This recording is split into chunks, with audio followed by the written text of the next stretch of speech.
In the early years of the 21st century, terrorism was used by governments across the world as a pretext to scare their populations into submission.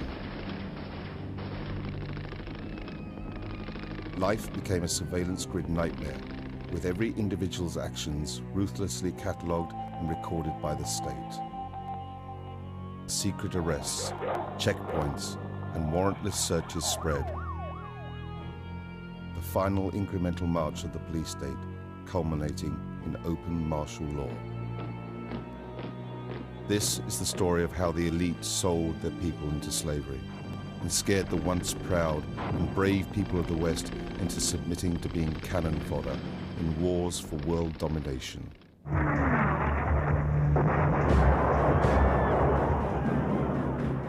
Our enemies have made clear the danger they pose to our security. We're just right outside the security perimeter at this national security event in New York City, just a few hundred yards away from Madison Square Garden, where at least 10,000 police are stationed, supposedly providing security for the Republican National Convention and all the delegates and media that are going to be here. Sadly, we live in a world where, for the foreseeable future, you're going to have to provide security all the time.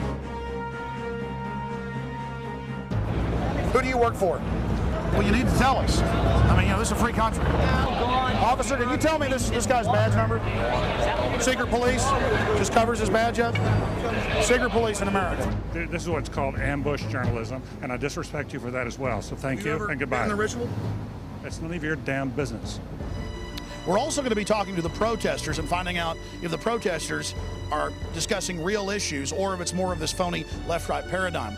On Monday, that Zogby poll was released that showed 50% of New York City residents believe the government had foreknowledge and made a conscious decision not to intervene. 50% of the people who live in New York believe that. Both candidates are cousins. They're skull and bones. They're bringing in big government and tyranny. The evidence is clear. The military-industrial complex was intimately involved in 9/11. Many of the nearly 2,000 protesters arrested over the past few days have been taken to an old bus depot on Manhattan's west side. We should call this facility what it is, and it's a concentration camp. It's the Pier 57 concentration camp. Oh yeah, folks. We're in the middle of it now.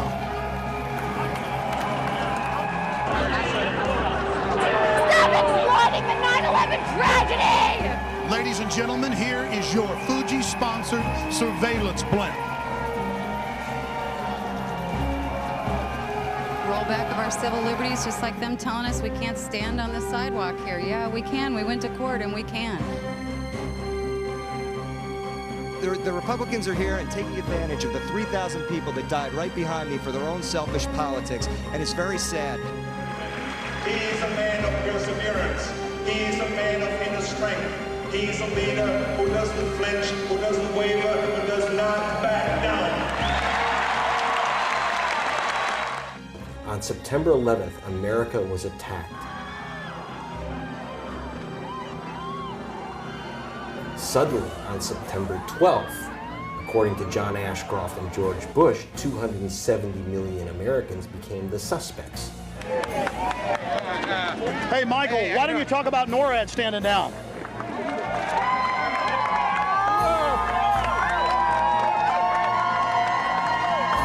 Why don't you talk about NORAD standing down, Michael?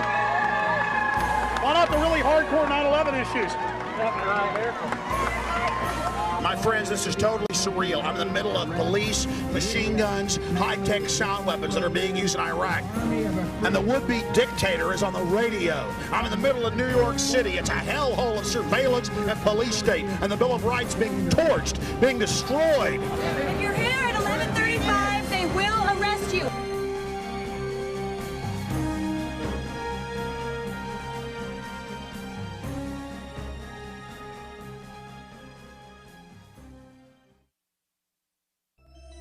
We traveled to New York to see the elite in action, but what we chronicled shook us to our very core.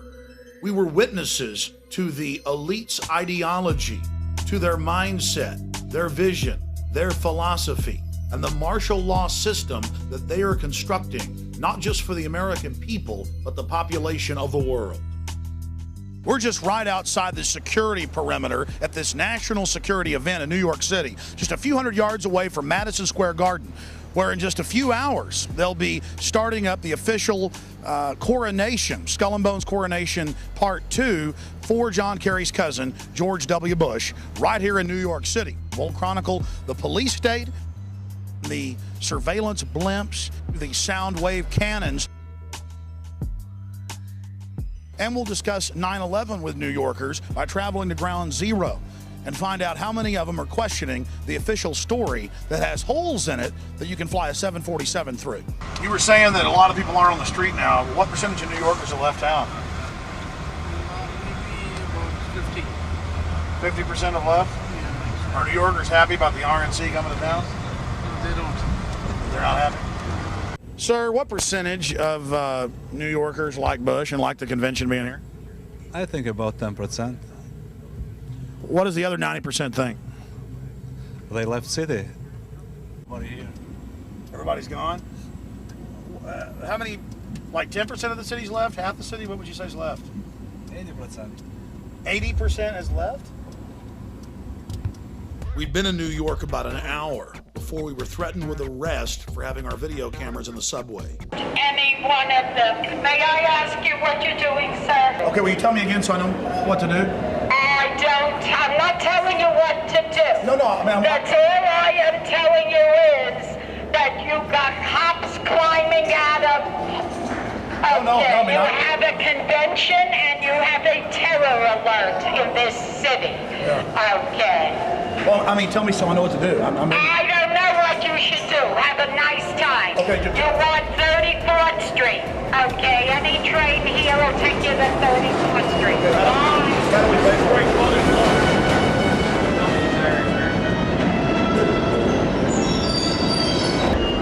We were then threatened a second time with arrest for filming on the New York subway. And a woman who was separate from our group had her film camera taken, smashed, and the film destroyed. The footage you're about to see was shot clandestinely as the police took action against us. I gotta talk to her because she took a picture. You can't get arrested! I can't! Let's not shed a tear over this now. Why are we playing games? John, you're a witness to what just happened. What did we do? We took a picture of a homeless person, felt sorry for her, and gave her some money. And then we were promptly almost arrested by Port Authority police in a subway. The police had been arresting reporters across the city, and a judge had ordered them to stop, but that just seemed to encourage them.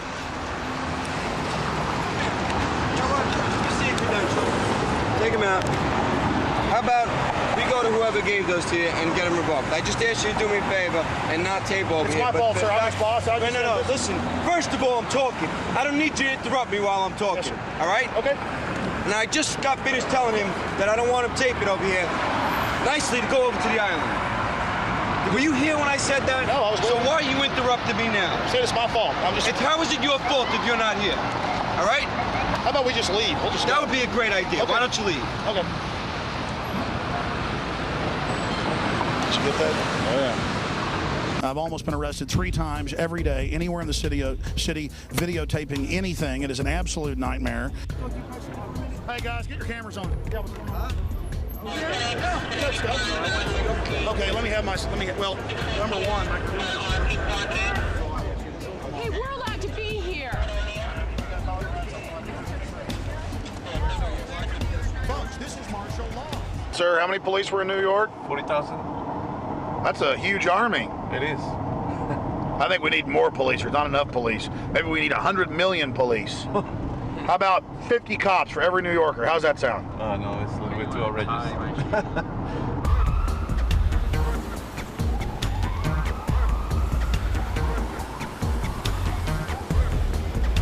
A few months ago, they had a new fake terror alert. Later, they had to admit it was fake, claiming that a couple of Muslim guys were down here trying to take photos and video of all of this because they wanted to attack it. And they said it was a brand new threat. But it turned out that it was over 4 years old. And then when we got here to New York for the convention, they busted 2 guys who supposedly were going to go after the subway. And then in that case, too, it turned out that that was fake, that wasn't real. But all of these are used to scare the population into submission and as a pretext to up the police state and the despotism. Straight out of The Running Man, right here in New York, we have police state surveillance blimps that are sponsored by Fujifilm. This is only the beginning. In the future, every major city will have a high-altitude blimp tethered to a cable with ground-penetrating radar that looks right through your walls and gives the government a black and white image of the inside of your home. This entire war on terror is truly a pretext to launch a military-industrial complex takeover of the entire society. Everything is now going to shift into prisons and surveillance and security. We're going out of the free market economy into the fascist economy. The elite has used socialism to consolidate the people's wealth. Now that it's under their control, they're going to phase out all of the programs for the population, and it's all going to corporate welfare. This is the new America. Sound weapons, police in black ski masks with automatic machine guns, and yes, helicopters swarming around surveillance blimps right here in New York City. And only in the new corporate fascist America would we have a blimp for police state purposes that is sponsored by a major company. And we found out that Fuji gave free bikes to all the police, and guess why? They sold the U.S. government, a bunch of different city governments, or trying to sell other city governments, these high-tech imaging systems, these face scanning systems to recognize who we are. So our face becomes the national ID card, and Fuji is on the cutting edge of that. In the past, football teams had sponsors, or baseball teams.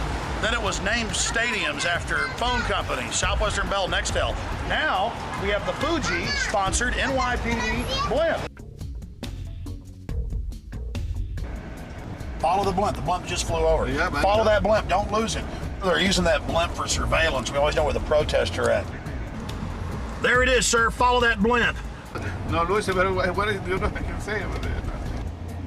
What do you guys think of the new security blimp? It's nice. I want to know how you get qualified to drive the blimp. It says Fuji and NYPD. Yes, it does. I want to go to blimp school because I want to fly the blimp. So is Fuji now with the police department, or are you guys renting it? I think we're renting it. You know. Renting the balloon? Yeah, believe it or not, right? I heard a story that the police, in some of their helmets have cameras. That I never heard. I saw it on Fox. Yeah, that's kind of crazy. What about the big sound wave guns? Where are those? I haven't. That I know nothing about. Did you hear about those? No, I didn't. Did you hear about how they got the sound? I can't comment on anything like that. Well, it was in the newspaper. I can't comment. I'm not allowed to comment on anything like that. On the, what are they called? The frequencies? I don't know what they're called. But you can't comment on them? No. You're not. You can either confirm or deny.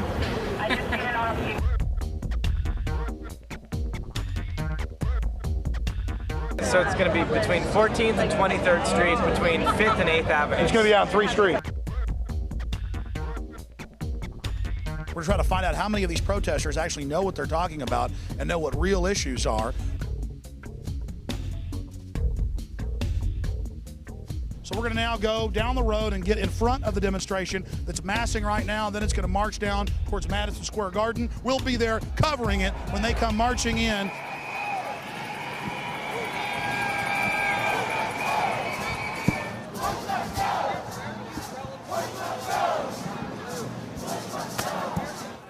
Sir, what do you think about the whole official 9/11 story?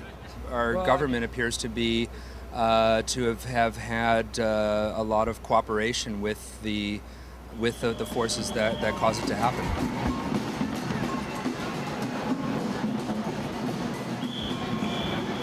But I'm here to tell the world that Bush is wrong. He's a liar, he's evil, he's consolidated power in a way that is, it's bad.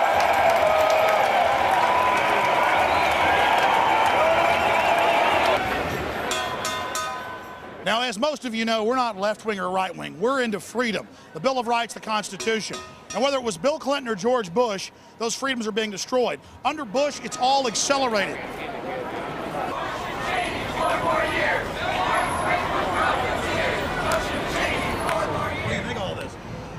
I think if they were going to have a convention, they could have picked somewhere better than New York.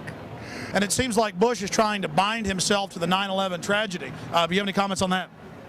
I was there, and anybody that's going to try and put themselves above the people that actually help pull those people out is not worth my comment, man. I was there.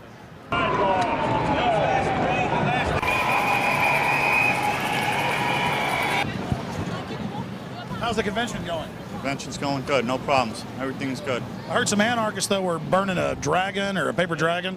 Not over here. Everything's quiet, you know? Everything's so far so good. What's the blimp doing? Just keeping an eye on things, I guess. I love being a puppet for the New World Order. They will be my slaves. I am the mini-me of Lord Bush. Oh, it feels so good. I'm enslaving them and destroying the Bill of Rights. Oh, it's so powerful. I will soon rule everything. Oh, yes. We've been talking to a lot of the protesters, and most of them say Bush bad, Kerry good. The problem is Bush and Kerry are cousins. Kerry's for the war. And one of the few signs that we've seen that is exposing that both of them work for the same people and are part of a false choice is this communist revolution sign. But you know, I go back to 1958 when Eisenhower called Fidel Castro the Abraham Lincoln of Latin America. And so the problem is that it was actually the big central banks at the turn of the last century that created communism as a way to try to con the serfs back into serfdom. So again, another false choice is what we have here. Bush-Kerry equals more war. I agree. They're corporate fascists. It's all true. But then the corporate fascists have funded this as their counter-revolution control valve. This is the true complexity that we're facing. And until we figure that out, we're going to lose all our freedoms, and they're going to keep winning. How you doing, ma'am? Hey, I like the top part of your sign. I agree they're all controlled. Are you a communist? Go away. But it says communist revolution. I really don't want to stop bothering this lady. What are you worried about? What am I? I'm not. What did you say? I didn't hear you. How can you say that? How can I say what? Very nasty what you just said. Did you hear what he just said? Did you hear what this guy just said? He said something terribly nasty. That stuff doesn't work. You know, I don't know. This isn't the 60s. Look, he's trying to agitate. This is not going to happen. This doesn't work, dude. This is not the 60s. Don't happen anymore. We're living in the. What I'm saying is, I'm saying. I don't know what you said, but I heard communism. on the side. Communism. You work for the U.S. government, don't you? This guy said over here, this guy's nasty. Boy, he is nasty. You are nasty. I said that the communists work for the big banks. Oh, the big banks. This man is from the big banks. He's from Chase Manhattan. See this? He isn't interested in information. He's actually interested in putting out disinfo. Chase Manhattan and Citibank. And Citibank and Chase Manhattan are part of capitalism. You see, ladies and gentlemen, this is the communists for you. All disinfo, all propaganda. It's all part of capitalism. It's all part of capitalism, isn't it? You're a capitalist. You're a capitalist. You're a capitalist. The U.S. government admits they put Mao in. Capitalist. U.S. government admits they put Mao in. Capitalist. You're a capitalist, are you? How much money do you have on you if you're a capitalist? Free markets? What does that mean? You're capitalist masters. What does a free market mean? What's a free market? How long have you been a person? How long have you been a jerk? Right. How long have you been a jerk? How long have you been a jerk? How long have you been a jerk? How long have you been a jerk? Do what, mate? Grow up. Who should? You should, asshole. Grow up. No, I'm trying to find out. I agree with the top. Trying to find anything. I'm trying to be a disruptive jerk. Why don't you grow up and get out of here, please? Bush-Kerry equals more war. I agree with that. Thank you. Good. But what I'm saying is that the communists were actually at the beginning funded by the same people. It's all consolidation. That's all I'm saying. Good. Thank you. So you guys don't care about facts. It's all just disinfo. Good. Thank you. Yeah. Sounds good to me. Thanks. So you don't care that Stalin killed 50 million people? So, yeah. So go ahead. So what else? So you don't care? So who are you? How many people did you kill? No one. But your ideas killed millions and millions and millions. Capitalism. You're a capitalist. You're a pro-capitalist. That's for blood, right? She wishes we were dead right there. This is the one? She's the one walking around saying she wishes we were dead. Replay it for yourself. She clearly says that too bad Stalin didn't kill us. So we see these communists down here who say Bush, Kerry, both equal war. And we go, yeah, we agree with you. But why are you for communism? Because communism actually, as Professor Carol Quigley at Georgetown, Bill Clinton's mentor, said, was a creation of the big banks to centralize governments and con the people into a movement for the population that was really for the establishment. And they began to threaten to want to kill us. Some of it we got on tape, some of it we didn't. Hey guys, How's it going? Tell us what you think about this. We're members of the Revolutionary Communist Youth Brigade. Tell us what you believe in. That's it, man. If you want to talk to us, you got to talk to us. You got to talk to Stalin, in other words. If you want to connect an interview, we can hook you up with our spokesperson. You're not allowed to talk yourself? If you want an interview, you should talk to the spokesperson. Well, have fun. So your leaders don't let you talk yourselves? They've never been to the Soviet Union, Poland, or anywhere in the Eastern Bloc. Look at them. They're like 18 and 20. Come on. And you got these old... Who's that? Why don't you talk to some mainstream Americans? You're talking to everybody. Okay. Okay, we know where you're coming from. You're looking to to make people in Lima. No, sir. We're not mainstream media. We're actually trying to just make a documentary about all the different views that are at the convention. And everybody's been real nice to us, but communists, they always flip out when we try to talk to them. So now it is becoming an issue with them because they're so ridiculous. Documentary on all views. You're very biased. Probably work for Fox. Yeah, I probably work for Fox. That's right. Okay, get lost. You only knew how ridiculous that was, sir. I've exposed George Bush for carrying out 9/11. I've exposed Bill Clinton. They all work for the globalists. And the globalists funded you little people. You guys need to wake up. Sir, a lot of New Yorkers have said, and the polls show 80% don't want Bush to have the convention here, but they're doing it. And some people say that he's being opportunistic, trying to associate himself with 9/11. Well, I disagree entirely. I think this is the perfect venue for Bush and the RNC to hold this event. I mean, New York City is a world capital place, big focus in New York from the rest of America, and I think it's a perfect venue irrespective of your party leanings. Have you seen any of the protesters while you've been in town, and what do you think of them if you have? Well, we've seen a few of them. Mostly, of course, they're kept away from the delegates.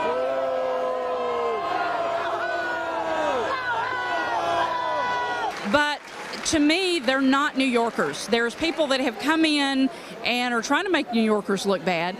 They're a bunch of young kids. I'm wondering how many of those that are out there protesting, one, know what they're voting about, what they're protesting about, and two, are they going to even vote when it comes to the line? A lot of them are good people and have some legitimate issues, and I've seen people who aren't doing anything, whole streets just scooped up and arrested, and then they brought them out to the dock out there in an old condemned building with asbestos, it's admitted, and have 2,000 of them in there, no air conditioning and cages inside a kind of a Guantanamo camp. Well, you know, I don't know of any of those issues and facts. If you're going to protest and you know there's a lot of security, this is just not the way to do it. Protest in another venue other than this. You know, I firmly believe in the right to protest, but this is just not a good place to do it. We've had too much problems in this city to bring more problems to this city. September 11th for a reason as a selling point. This nation was scared to death when those towers went down. The term for it, it's called waving the bloody shirt. I thought it was manipulative. Get people, appealing to people's emotions rather than their reason. I think they took advantage of a bad situation. So why are you out here? I'm from California and helping your documentary. We're here to protest the protesters. We're here to tell them they're just a bunch of leftist ingrates who are taking advantage of living in America. America is free because people have bled for this country. And we want a strong America, much like we want a strong police department, or we're going to have thugs ruling the streets. We want a strong police, which keeps it safe. We want a strong military, which keeps a good country. Yeah, the same Bible that the president is going to put his hand on that says no same-sex marriage. What are you doing hanging around a bunch of right-wing Christians? What are you guys doing hanging around us? This isn't Berkeley, pal. This isn't Berkeley, buddy. You can't spell Berkeley. How can they leave the borders wide open but then take our liberties? I'm all for closing the borders. Are you kidding? I'm from California. Our hospitals are costing us $80 for an aspirin because illegal aliens are going into our hospitals. I don't understand what the word is. Well, why hasn't Bush done something? Well, I would like to see him do a lot more with stopping those people from coming over our borders. I don't know what the word illegal and illegal alien means if we don't stop them. America is a great country. We annihilate our enemies. Would you please get that dog out of here? There are homosexuals here in New York. They're liable to think that's a gerbil on steroids. Let's be more sensitive. Where's PETA when you really need him? If those people are going to be in heaven back there, if those people are the ones who have armaments on their poster and everything, if they're going to be in heaven, I'm ready to go to hell. This New York is a good example, folks, of what you're going to get in your city, this complete control grid, this locked down city where everything is commercialized, whereas you did that bit on your show where they know what you're going to eat before you're going to eat it. You hear about those guys, thought criminals. They're going to blow up something. They have no weapons. Well, and this is the thing, Alex, a lot of these people down here, they want democracy, and it's amazing how they've been conditioned to ask for their own enslavement. It's all they know. They don't understand this is a republic. Look at all of this. I mean, you'd think these people were very informed. Explain the difference between a republic and democracy. Well, I mean, basically, the democracy is mob rule, and what these people don't understand is that if 51%, whether they're corporate, whether they're Bushites, whether they're Mexicans, decide their fate, then so be it. That's what they're asking for. We're in New York, ladies and gentlemen. Streets are jammed. My friend just called me, and he's right there with Michael Moore right now. I mean, I'm on 1 to 10 minutes. I want to say. Just tell me, and I'll put it in. Okay, cool. All right, cool. That's awesome. Thanks. Michael Moore is inside there. Now we're going to answer a question. Did Michael Moore expose the truth about 9/11, or did he whitewash it? You know, George Bush has said that anybody that has any connections to Al-Qaeda, should be arrested. Well, no one has greater connections to the Saudis and the House of bin Laden than the Bushes. They've been in business together for decades. George Bush actually started his first oil company way back in 1976 with a member of the bin Laden family and with their funds. The Bushes used them to go after the Soviets back in the 1980s. And bin Laden, according to a Senate report, was actually used to attack the Serbs back in the late 1990s. So when the Serbs fought back, they could say, oh, look, see, they're a bunch of terrorists. We've got to go in and take out the Serbs. My friends, the government had complete and total prior knowledge of the horrible events that happened here. And at the bare minimum, they allowed this tragedy to take place as a pretext to scare the population into total abject fear and then submission. In his film Fahrenheit 9/11, Michael Moore doesn't even talk about things that MSNBC and the Associated Press have reported on. That Osama bin Laden's code name in the CIA was Tim Osman. That he was a CIA asset trained in the 1970s and used against the Russians in the 1980s in Afghanistan. Then, of course, he helped against the Serbs in the late 1990s. Over and over again, Osama bin Laden has been used as a tool of the U.S. government and its interest. Anytime they need to create a crisis anywhere on the planet, bin Laden comes to their rescue as the fire starter they need to create the crisis so they can offer their solution. Or why didn't he talk about the huge 9/11 truth movement that sprung up right after 9/11, made up of hundreds of the victims' families of September 11th, alleging government involvement in the attacks? Why didn't the film talk about the official U.S. government plan to carry out terror attacks in America and blame it on foreign enemies? Operation Northwoods. It even called for hijacking jets by remote control and crashing them, bombing D.C., committing sniper attacks. No, Michael Moore didn't discuss this. Something ABC News and the Baltimore Sun were willing to do, Michael Moore wouldn't get near. Or did you know that it's admitted fact that public officials, federal, state, and local across the land, were called by the White House in the days before 9/11 and told not to fly to New York on the day of September 11th? Mayor Willie Brown of San Francisco was called by the White House and told, don't fly to New York on the morning of September 11th. He was called September 10th. Why didn't Moore talk about this? John Ashcroft, the Attorney General, just a few weeks before September 11th, stopped flying commercial, citing a hijacker risk. Most shocking of all, The Joint Chiefs of Staff had a scheduled meeting in New York City on September 11th. But the day before, because of a quote warning, they canceled their trip to New York City. They even told MSNBC this, but it's still somewhat of a public secret, and Michael Moore isn't talking about it.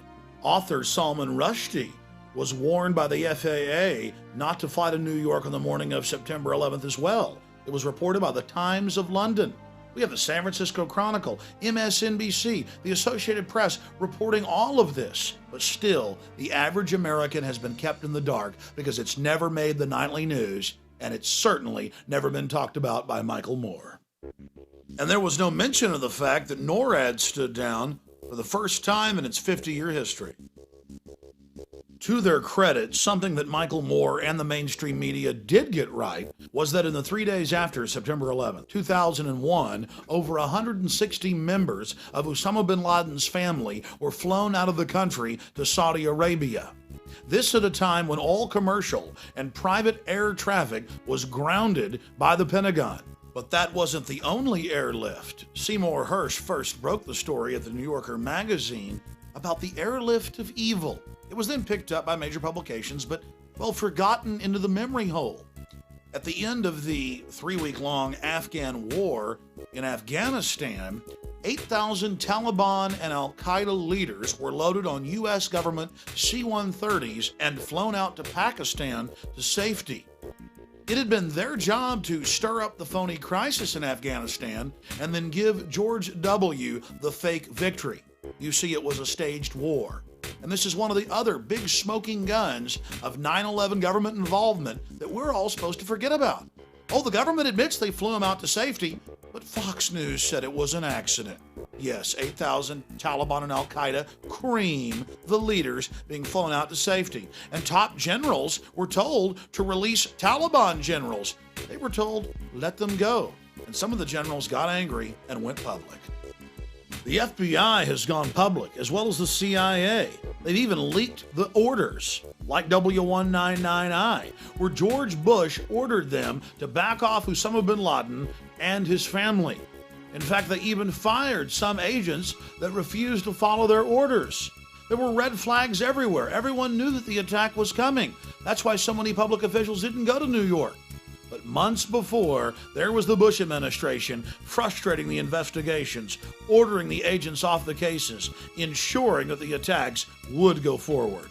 Then there were the media reports by respected institutions, backed up by hospital officials at the American hospital in Dubai, Pakistan, of Osama bin Laden meeting with the CIA Middle East section chief for 10 days in July of 2001, months before September 11th.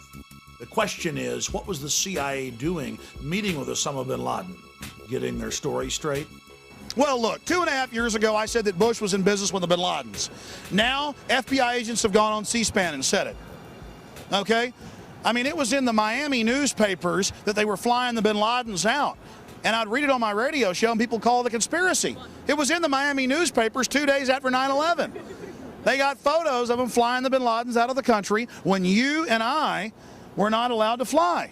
Bush and his family got their first money for Bush's Arbusto oil down in Texas from the bin Laden family. FBI agent Robert Wright at the National Press Club went up there and said, I've been threatened with arrest. If I tell you what I know, here's a letter from the Justice Department. All I can tell you is the Bushes vacation with the bin Ladens.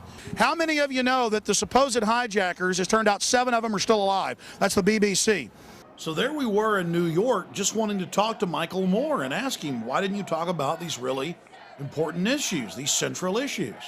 And in between his bodyguards coming over and shoving on us and telling us not to videotape him through the window, we began to realize that Michael Moore really does George Bush a favor. In his film, he acts like Bush is just some idiot who accidentally allowed 9/11 to happen because he was on too many vacations, out fishing too much. Oh no, that wasn't the reality. The reality is Bush and his corporate interest stood to gain from 9/11. And Michael Moore is covering up those facts. You don't want to let him eat, and once he eats, you can take his picture. Do you like your phone ringing when you're eating dinner? I'm not calling it.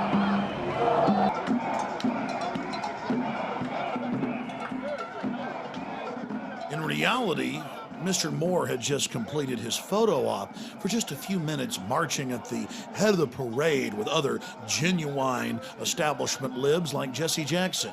Then he ducked into the taco bar, had the general public thrown out, and began, well, gobbling. And I wonder what he was thinking while he was eating. Man, are they going to catch on to me? As the hours went by, are they going to find out that I'm really a fake and a corporate shill that flies around in a corporate jet? All those years I chased the corporate bigwigs around and was thrown out of office buildings and stood outside restaurants, and now I've become what I always said I hated.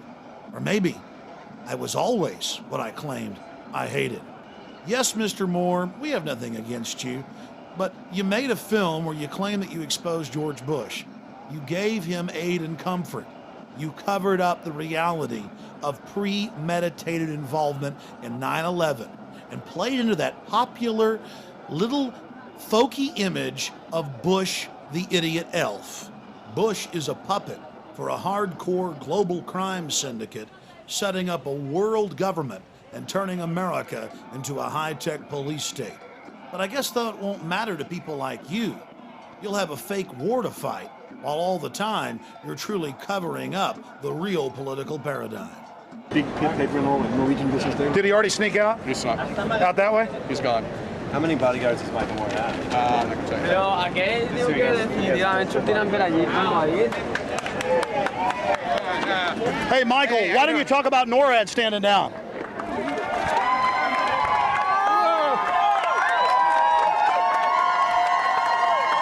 Why don't you talk about NORAD standing down, Michael? Why not the really hardcore 9/11 issues? Michael Moore and the controlled opposition like him may be afraid to even scratch the surface of 9/11, but we're not. We're going to go to the rock bottom of this horrible event and expose who truly perpetrated it, because the future of America and free humanity hangs in the balance.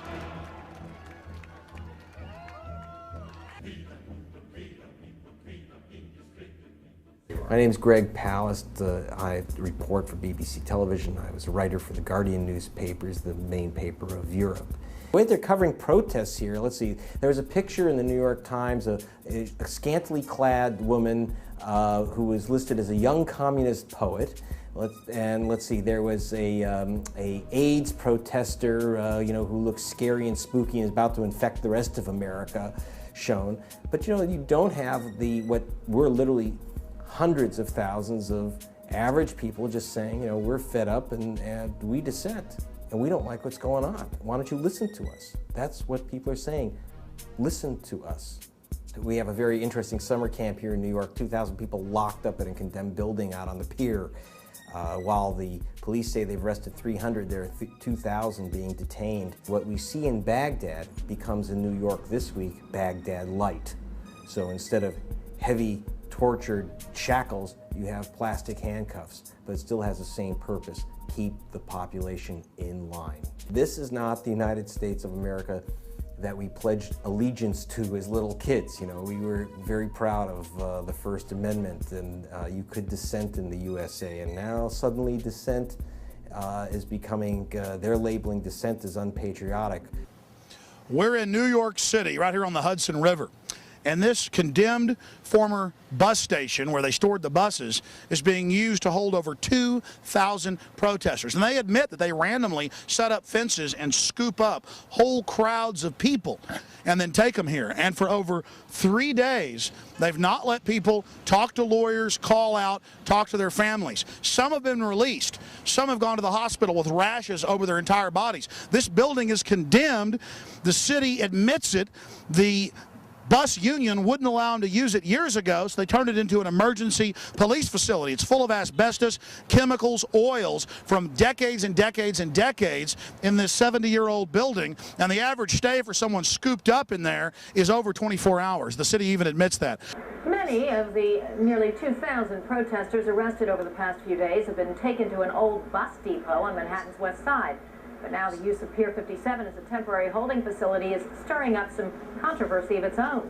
Protests are being held there to spotlight conditions. Some of those being detained say they're getting sick. There are reports of cramped conditions, rashes, chemical burns, and difficulty breathing. We should call this facility what it is, and it's a concentration camp. It's the Pier 57 concentration camp. The mayor has the nerve, and the police commissioner has the nerve to allow this to happen, to actually stick people in an oil-filled garage with asbestos. The orange nets are about 4 feet high. They're used in construction to wrap construction sites so people can't get in or out. And the police just ring them around you and you can't escape. I've been promoting that idea that we're heading for a fascist dictatorship here. And obviously people are beginning to go, I'm beginning to think you were right. And I think tomorrow we got to get everybody out there at Ground Zero between 1 and 6 p.m. to try to get the truth brought out, to urge Elliot Spitzer to reopen this case. Now you're going to learn the truth about 9/11 that others dare not tell you.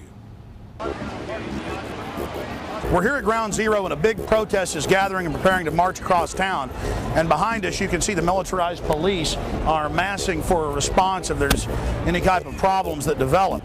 This is a hallmark of a society in decline where you have peaceful protesters showing up at Ground Zero calling for peace, and you have police officers not with just non-lethal weapons but with fully automatic rifles. You see the founding fathers, they stood up, they were 4% at the beginning, and they said no to the redcoats and no to the establishment. And Mark Twain said, in the beginning, a patriot is a scarce man. He's hated and feared. But in time, when his cause succeeds, the timid join him, because then it costs nothing to be a patriot. And we're looking for patriots that know what the Bill of Rights and Constitution says, and that can see all of this and know that it's a fraud. Get that guy. He's trying to take pictures of me. He's got you already rolling. Hey, get him. Gonna make you a star. Better hold it up there all day. You with, buddy? Have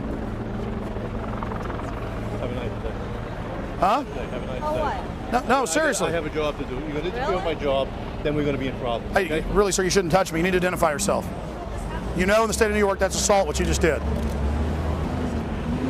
And I'm asking you a question, sir. Why are you harassing? Who do you work for? You work for the City of New York just to document people? Huh? Excuse me. Well, you need to tell us. I mean, this is a free country. Alex? Excuse me. Excuse me. I mean, this is disgusting. Get some more of this guy. Well, there's your badge. Can we have your badge number, please? Nope. See my boss over there. Who's your boss? Any one of those people. Boss on. Do you think God is a conscious being? Sir, can you tell me this guy's badge number? Secret police just covers his badge up. Secret police in America. Out photographing people.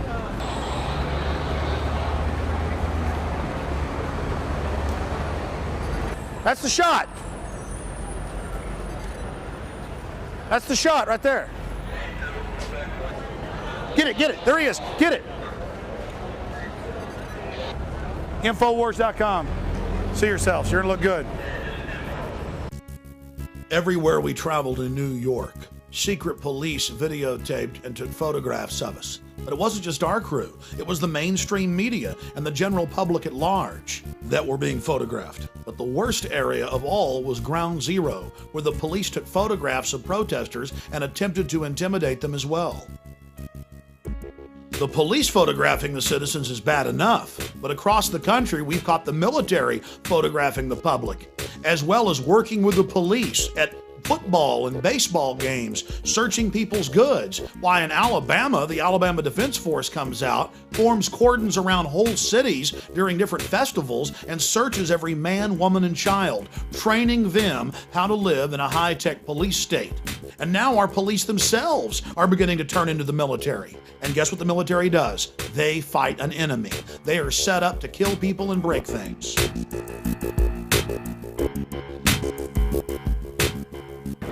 Susan, back. Sir, I just wanted to say that. Well, we're going to leave it at that. Thanks very much. We'll be back outside Madison Square Garden in a few minutes. And Susan, of course, the floor is empty, but they're here, and lest we be accused of not hearing all voices. We cut you off a moment ago. This is Alex Jones from Austin, Texas, a radio talk show host. Yes, sir, with Infowars.com. Both candidates are cousins. They're skull and bones. They're bringing in big government and tyranny. The evidence is clear. The military-industrial complex was intimately involved in 9/11. The commission is a complete fraud. We're losing our freedoms. Both parties are controlled. And if we don't wake up and stand up and speak out, this country's going to be destroyed. Giving up liberty only gives us tyranny. It does not give us security, and I hope that everybody out there wakes up to this and realizes that America is America because we have the Bill of Rights and Constitution. Everybody should investigate 9/11 and find out who's really behind it. It's Bush's and the New World Order's Reichstag, and his cousin Kerry isn't going to save you either. Thank you, PrisonPlanet.com. Alex Jones. There's been an almost total media blackout on the fact that most of the 9/11 victims' families are angry at the government and believe that they had prior knowledge or were involved. But they couldn't cover it up when families came to New York for the 9/11 Commission and got in Giuliani's face. Questions. Let's ask some real questions. Is that unfair? And what about the bunker? You didn't ask them about the bunker, the Office of Emergency Management bunker on fire? We are getting ready for the next panel. Remember this. Your government funded and trained Al-Qaeda. Repeat it again.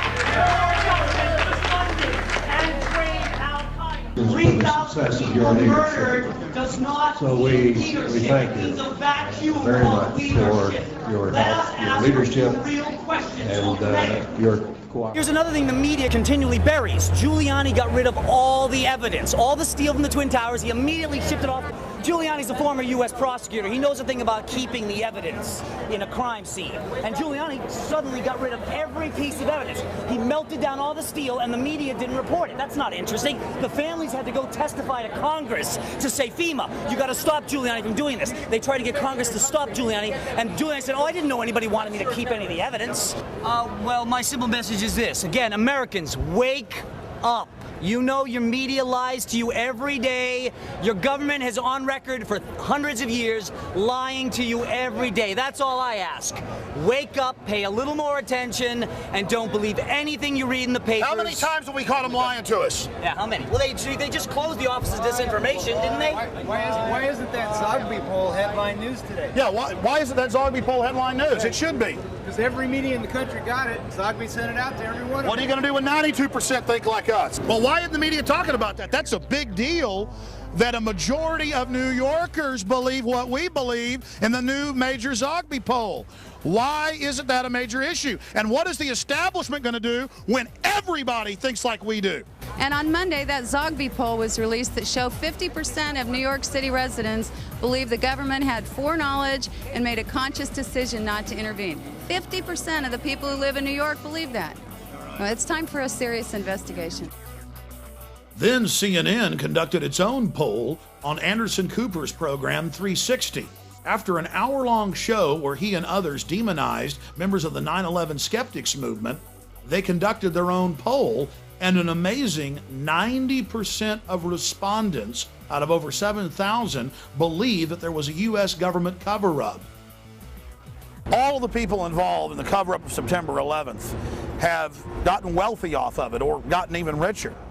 And then now, September 11th is being used to kill our freedoms, to destroy what America is built on, what America is supposed to really be about. Most of my friends have questions about what happened on 9/11, and we'd like to know answers, and we're very disappointed in President Bush's reaction to 9/11. My name's Les, live here in New York City, and I'm part of a contingent that has vigils here at Ground Zero every Saturday. We've been doing it since January, actually. And I've seen a lot of interesting things, heard a lot of interesting things from people. A few just happened today. A woman came up saying that her family received a phone call from a family friend. She was told by this family friend on September 10th, the family friend was a Navy SEAL, told not to show up in Lower Manhattan tomorrow, which was, of course, the 11th. There's going to be a major event. MSNBC investigated the hundreds of reports of individuals in the towers being told not to go to work that day or being told to get out early that morning. And they found out that, yes, it was not an urban legend. It was true. They found hundreds and hundreds and hundreds of witnesses. And then the Israeli instant messaging company, Otago, admitted publicly, told Haaretz, one of the biggest papers in Israel, that yes, they got a warning and instant messaged hundreds of their employees in the towers and told them to leave the building 4 hours before the planes slammed into it. This is on the record and cannot be ignored. Students pointed up at the towers and told their school teachers in the weeks before 9/11 that those buildings are about to come down. They're about to be destroyed. And then on top of this, we have the public officials being warned. Total evidence of prior knowledge. And while we were in New York, we talked to dozens of eyewitnesses who had been personally warned themselves, but were afraid to come public. Some have been told to keep their mouths shut. I was a rescue worker. I will say that I spoke to a cop on 9/11 who said that it was going to come down. I don't know how he knew that. He did tell me before it happened, before the fact that it was coming down. The widows from the police department and the fire department were standing at the new school in back for the 2 days, and they were screaming at the media, please pay attention. We got phone calls. We listened that their husbands or their children were saying there's explosives coming on like the 23rd, 26th floor before the buildings went down. And the media started laughing and said, we have no time to hear you.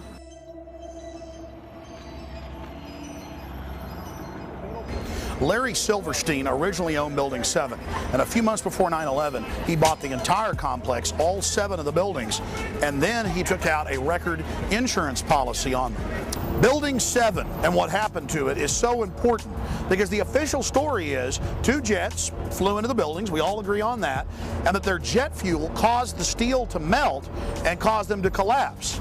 But then we look at Building 7, which was the furthest away of any of these buildings from Tower 1 and 2, and it wasn't even damaged, but later that afternoon caught on fire. Now they've rebuilt Building 7. Here's Tower 1 and 2. Obviously, you all know those were hit by jet aircraft.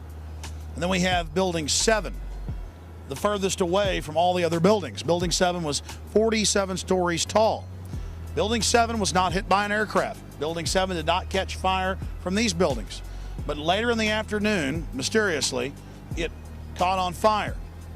And then after 4:30 p.m., the firefighters told everybody to get back. They were, quote, going to pull the building, the demolition term for demolishing one. They told Associated Press reporters, get back, we're going to pull it. And this building that wasn't hit by a plane, that had no damage to it, collapsed symmetrically. Building 7 was a block away where my hand is, but the red flashing square is where Bankers Trust still stands today. It had Tower 1 fall onto it, but just had light damage. The owner, Larry Silverstein, of the entire complex got on TV and said that they had blown up Building 7. He said they pulled it, demolition. Well, Silverstein owned them all. Oh, Silverstein owned all the buildings. Yeah. How many buildings are gone? All of them. How many is that? That's right. That plane wasn't, that building wasn't hit by a plane. 9 buildings are gone. Yeah. Thousands of people lost their That lives. building. Hundreds more. And there's an official U.S. government plan to carry out the attacks. He imploded that building on himself. He admitted it. He said it on television. He brought that building down. Yes. Larry Silverstein. So you understand? Larry Silverstein on America Rebuilding on PBS said that they blew up Building 7. They blew up 7. Even though. Hey, he saw it. Did you see it on PBS? Yeah, he pulled it. He said on PBS, he said, we pulled the building. PBS. Oh, yeah, he pulled the building. Pelted by debris when the North Tower collapsed. 7 burned until late afternoon, allowing occupants to evacuate to safety.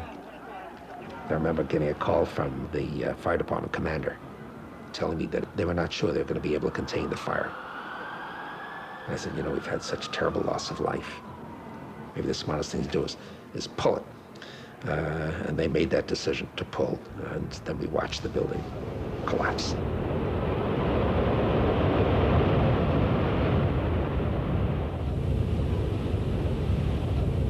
Yeah, he said we're going to pull. He said we're going to pull the building. Silverstein said we're going to pull the building. And we got the firemen saying they pulled it. I mean, Silverstein goes on PBS and says it, and we're the weirdos when he says it on TV. Unbelievable. Let's see that one more time.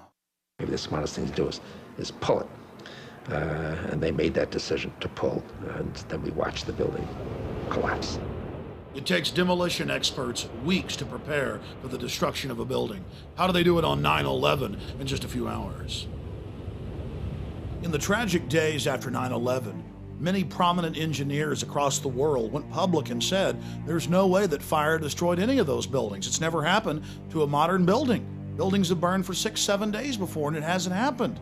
The answer was hidden in plain view. Larry Silverstein went on PBS and said that they had pulled the building, demolition term for destroying it. In fact, the local public radio station was told that they were going to demolish Building 7. But since then, the public has been told to be quiet, not to ask questions. And the government hasn't even given us an official story of why Building 7 fell. They say they think fire caused it to fall.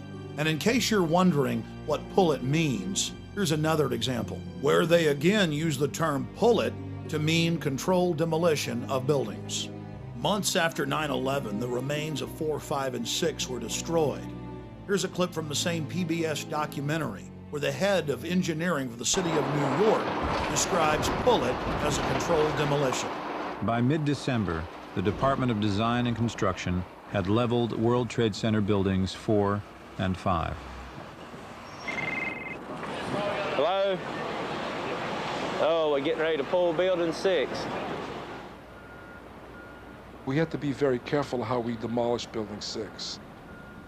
We were worried about the Building 6 coming down and then damaging the slurry wall, so we wanted that particular building to fall within a certain area. There's a certain excitement in the air of bringing the last structure down at the World Trade Center.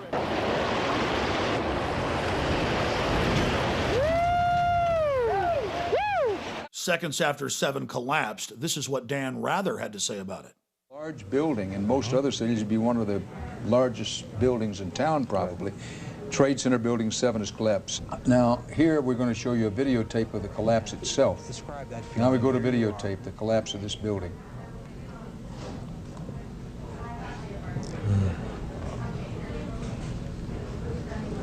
It's amazing. Amazing, incredible, pick your word. For the 3rd time today, it's reminiscent of those pictures we've all seen too much on television before when a building was deliberately destroyed by well-placed dynamite to knock it down. Just in case you missed it, here it is again. Deliberately destroyed by well-placed dynamite to knock it down. Deliberately destroyed by well-placed dynamite to knock it down. This is a photo taken 1 second into Building 7's collapse. Notice the crimp. If we look at other controlled demolitions, we see that they first blow one of the central columns so the building falls in on itself.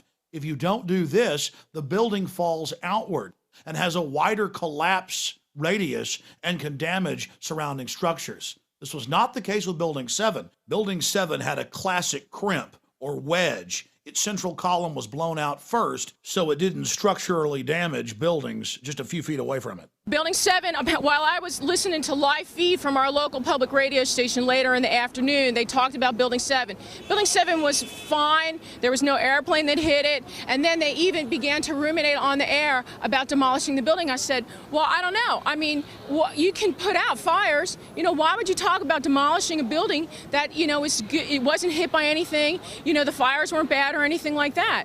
What was in Building 7? Well, the Department of Defense, the Central Intelligence Agency, FEMA, U.S. Secret Service, Securities and Exchange Commission, and the city's main command bunker, overseeing the entire operation. That's what was in Building 7, a structure that was over-engineered, that could stand thousands and thousands and thousands of degrees of temperature for days if need be. But it collapsed in just a few seconds. Here we are, smack dab, right in the middle of Silverstein Properties. In the next few minutes, we're going to talk about Mr. Silverstein and go over the history of the World Trade Center complex and some very serious questions that need to be answered.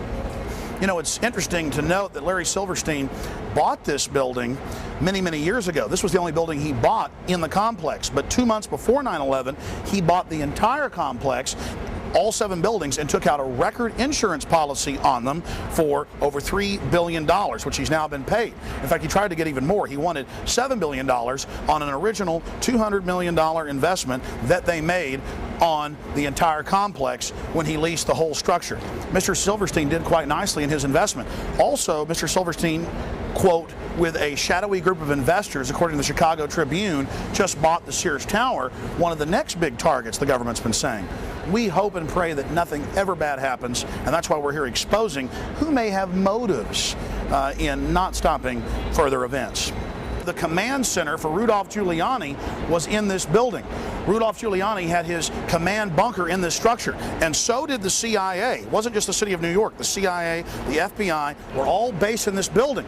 And Rudolph Giuliani told ABC News that he got a call that morning about 8 hours before this collapse, and before a fire even started, and was told, get out of building 7. And he left to a FEMA command base that had already been set up the night before, which he's now admitted in congressional testimony, right down the street by the harbor.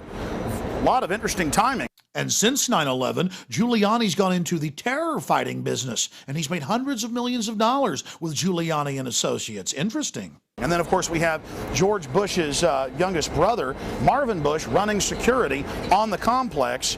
And, of course, his contract, by the way, ended on the morning of 9/11. So that's another interesting facet to all of this. None of it adds up. But guess who ran security on these buildings? Marvin Bush, brother of the president, son of the former president, of the former CIA director. Marvin Bush ran security for this whole complex. And guess when his 2-year contract ended? This is the Associated Press on September 11th.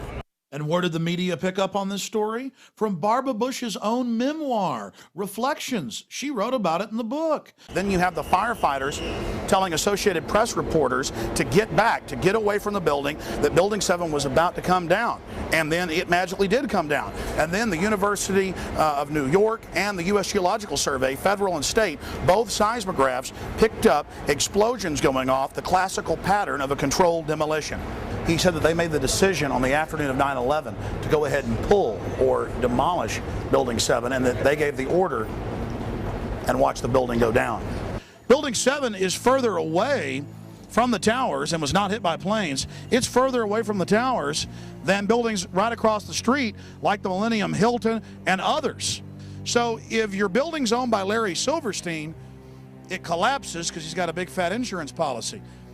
But if your building's closer and owned by somebody else, it doesn't get damaged at all. Why is the story of Building 7 so important? Why have we spent so much time on it? Because the official story is that the 2 planes that hit Tower 1 and 2, the big 110-story buildings, caused them to collapse, even though a modern steel building had never collapsed from fire. But then we have Building 7 that was further away than any of the buildings in the complex that later in the afternoon got a few small fires in it and collapsed. Now they have almost rebuilt Building 7 on the exact same spot. And look, buildings right next to it, even though it collapsed on fire, didn't even get that much damage. And then we have this huge building that was right beside Tower 1 and 2 that was hit by giant chunks of the building that did catch on fire, but nothing collapsed. The difference between that building and the new Building 7 is that Larry Silverstein doesn't own that building. Larry Silverstein doesn't own the Millennium Hilton that was closer than Building 7. But every building he owned either caught on fire or mysteriously collapsed. There has been over 100 uncontrolled fires in skyscrapers in the last 50 years, and never has one collapsed or come close to collapsing from fire. Only earthquakes and demolitions have brought these modern structures down. Then we look at the fires in Building 7, and they would be called moderate by any firefighting manual, but still the building collapsed. Building 7 had sporadic fires in it for 6 hours. Other skyscrapers, as we mentioned, have burned for days or even weeks. Why don't they collapse? Because steel doesn't begin to weaken until after 2,000 degrees of temperature. Around 2,500 it becomes red hot, and at around 3,000 degrees starts to melt. Another example of this was the Windsor building in Madrid, Spain in mid-February of 2005. It burned for 2 days at temperatures much higher with white-hot flames shooting out of it for hundreds of feet. As we watched the Windsor building burn, I was amazed to watch the media of the world say, well, the World Trade Center towers and Building 7 fell from fire, so it's going to fall. We're just waiting for the collapse. But the collapse never came. All the major support pillars held fast. Steel doesn't melt at that temperature. According to official reports, Building 7 wasn't even in the debris field of Tower 1 and 2. And that's why it's important to look at buildings like Bankers Trust. We already talked about it earlier, but let's focus in on it with some detail. It was right up against the South Tower, only about 45 feet away, and large chunks of the South Tower fell directly in to Bankers Trust. But Bankers Trust is like all other modern steel buildings. It's like the big building in Madrid, Spain. Despite the fact that fires raged through many of its floors and that huge pieces of debris fell on top of it and up against it, it didn't collapse. The architect of the World Trade Center towers, Nomura Yamasaki, told the press many times before 9/11 that he specifically designed the towers to take massive passenger jetliner impacts. The construction and project manager for the World Trade Center complex, Frank DiMartini, told the press multiple times that they designed the towers not to just take one large jetliner impact, but at least two, and not collapse. And other world-renowned engineers and architects went public as well, but that didn't matter for the mainstream media. They simply ignored their protest. Senior firefighter Lou Caccioli, who survived the collapse of the World Trade Centers, reported that bombs were clearly going off inside the structure. He told People magazine this the day after 9/11. When we spoke to him, he said he couldn't talk about it. Professor Van Ramiro, Vice President for Research at New Mexico Institute of Mining and Technology, told the Albuquerque Journal that the implosions of the towers were too mathematical to be a chance result of airplanes, and that only controlled demolitions could have brought the buildings down. Then Kevin Ryan, an executive engineer with Underwriters Laboratories, or UL, that certifies most big buildings in America, went public and said, "It's impossible. Jet fuel wouldn't have melted the columns in Tower 1 and 2. This is from the organization that underwrote the towers. Then Firefighter Engineering, the oldest engineering publication in United States history, went public and said, there's no way jet fuel made that happen. And stop hauling away the debris. Stop covering up the crime scene. We've got 7 different tapes showing different groups of firefighters saying the towers looked like they were brought down by bombs and that they heard explosions. But in the interest of time, here is just one of those clips shot by 2 French brothers who were making a documentary about New York firefighters on the morning of 9/11. We came down, it was much worse than it was when we went up. Yeah. Right? We went up and they had everything set up and came down, it was desolate. It was like, holy shit. We came down to the lobby. It was like the first thing there was. There was nobody there. What did we do? We made it outside. We made it about a block.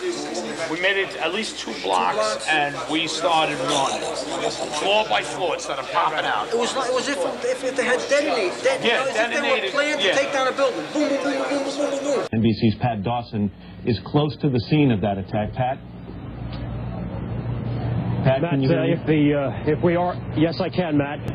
Just moments ago, I spoke to the chief of safety for the New York City Fire Department, who was obviously one of the first people here on the scene after those 2 planes were crashed into the side, we assume, of the World Trade Center towers, which used to be behind me over there. Chief Albert Turry told me that he was here just literally 10 or 15 minutes after the events that took place this morning. That is the first crash. He had roughly 10 alarms, roughly 200 men in the building trying to effect rescues of some of those civilians who were in there, and that basically he received word of the possibility of a secondary device, that is another bomb going off. He tried to get his men out as quickly as he could, but he said that there was another explosion which took place, and then an hour after the first hit here, with the first crash that took place, he said, there was another explosion that took place in one of the towers here. So obviously, according to his theory, he thinks that there were actually devices that were planted in the building. The second device he speculates was probably planted in the building. So that's what we have been told by Albert Turry, who is the Chief of Safety for the New York City Fire Department. He told me that just moments ago. And a CBS News chopper in the air over the towers reported the same thing. If Jim Smith is with us still in Chopper 2, Jimmy, you there? Just, we saw some kind of explosion, a lot of smoke come out at the top of the tower, and then it collapsed down onto the streets below, much like we saw the first tower just about a half hour ago. Chopper 2 as he takes these pictures. Jim? Yes, I am here, Michael. Jim, tell us what's happening out there. We just witnessed some kind of secondary follow-up explosion on the World Trade Center #2, the one secondary. We've all unfortunately seen the famous photos of victims jumping out of Tower 1 and 2, but that happened in the first 15 minutes while the jet fuel was still burning. Later, we have the photographs of the victims standing in the impact holes from the aircraft begging for help for 20 to 30 minutes. How could they survive heat that would melt through giant 4-foot steel girders? The answer is they couldn't, and the firefighters are on record as saying the fires were almost out. The fact is, the temperatures had dropped dramatically. The fires were almost extinguished. The people were in the open wounds in the sides of the buildings begging for help. Help that did come in the form of the valiant firefighters who had the buildings blown up around them. The tape you're about to hear is from the grave, as a valiant firefighter reports that the fires were almost out. And as firefighters went public and said that the fires had almost been extinguished, the federal government ordered them under national security to stop talking to the public and told the media that all the firefighter tapes had malfunctioned, but not before firefighters had rebelled and released segments of tape, a segment you're about to hear. What do you got up there, Steve? I'm still in Boyce Stairway, 74th floor, no smoke or fire problem. The walls are breached, so be careful. Yeah, 10-4, I saw that on 68. Freddie, come on over. Freddie, come on over by us.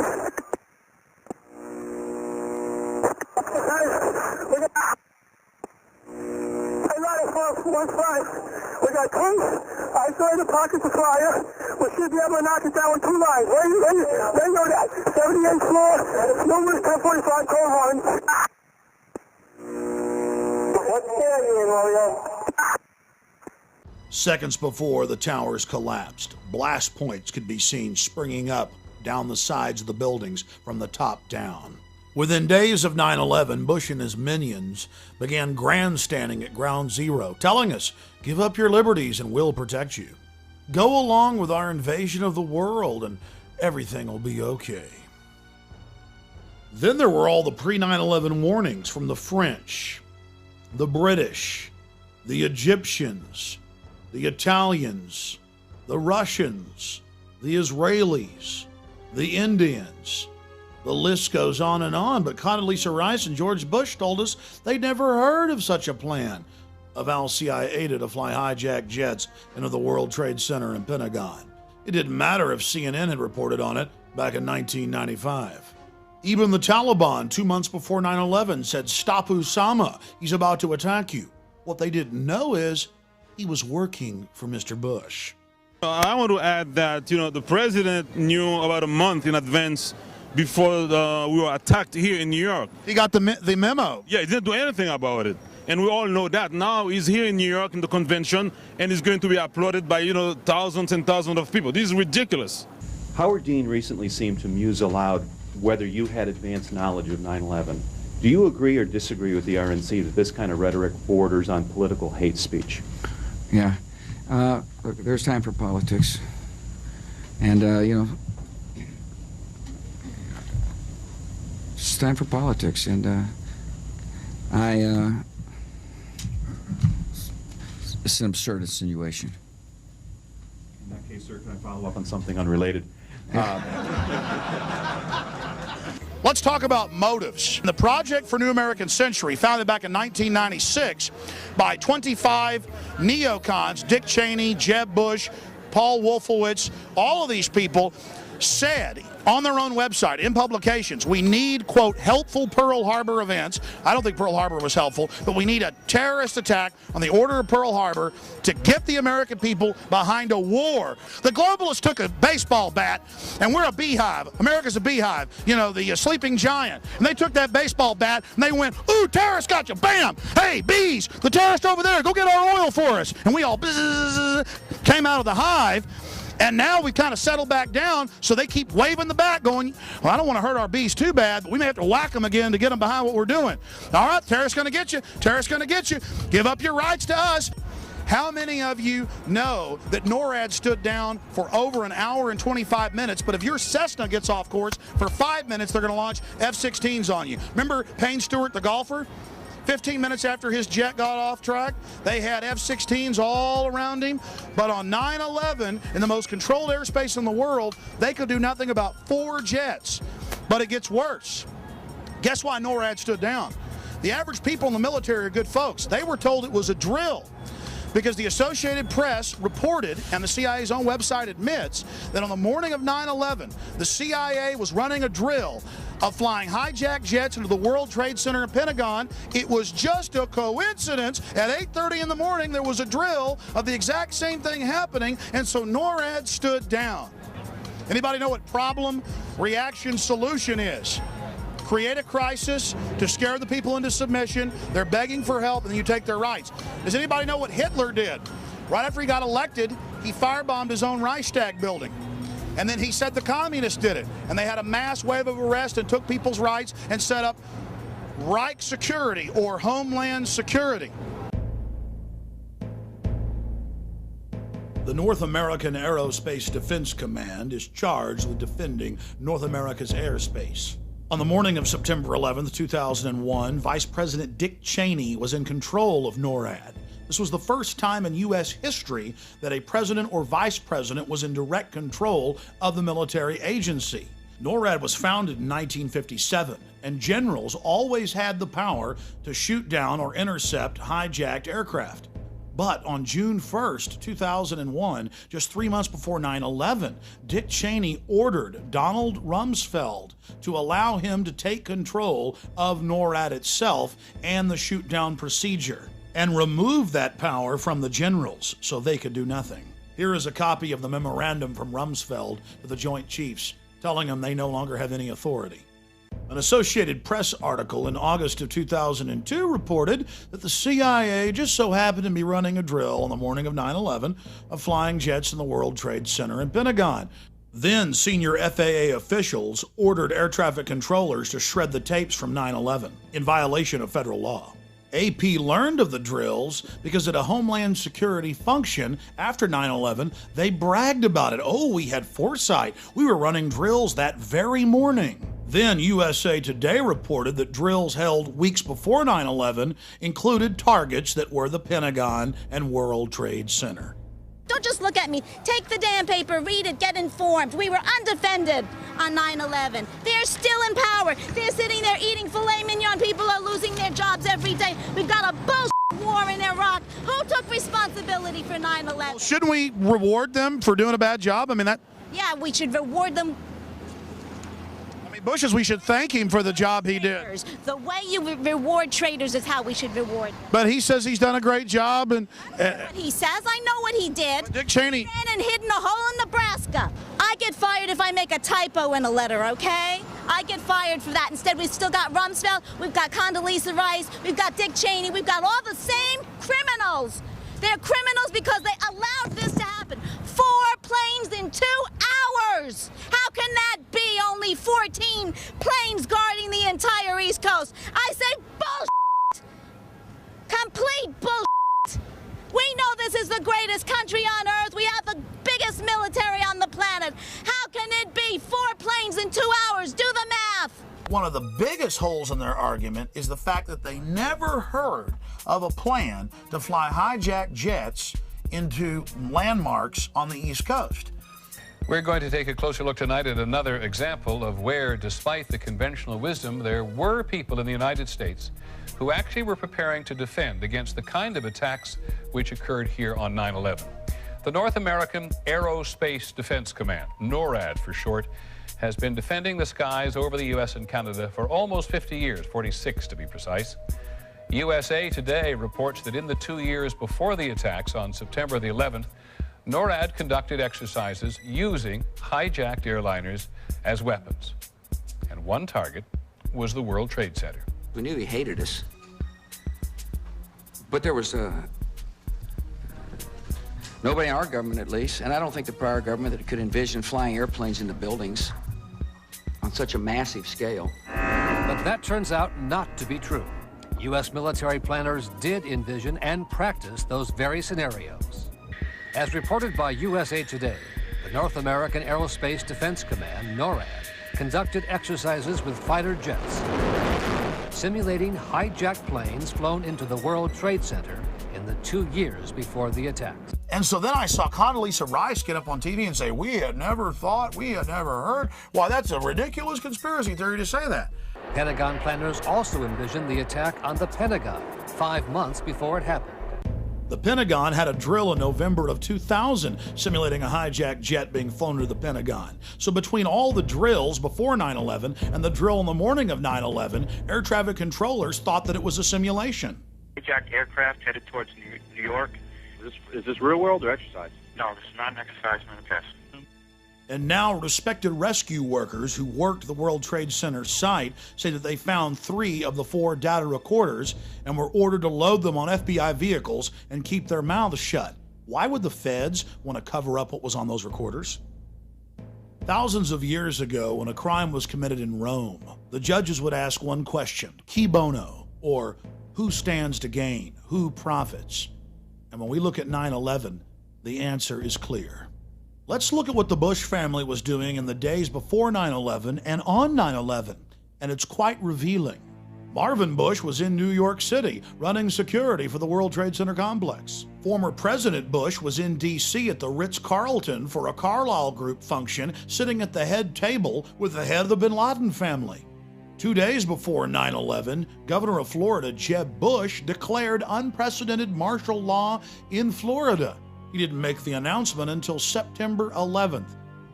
Then we have the CIA-controlled head of Pakistani intelligence, General Ahmad Ahmed, arriving in Washington, D.C. on September 13th, just days after he wired, the New York Times admits, $100,000 to the supposed lead hijacker, Mohammed Atta.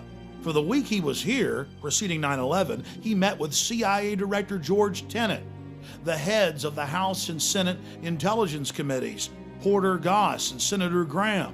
By the way, Porter Goss has now been made head of the CIA.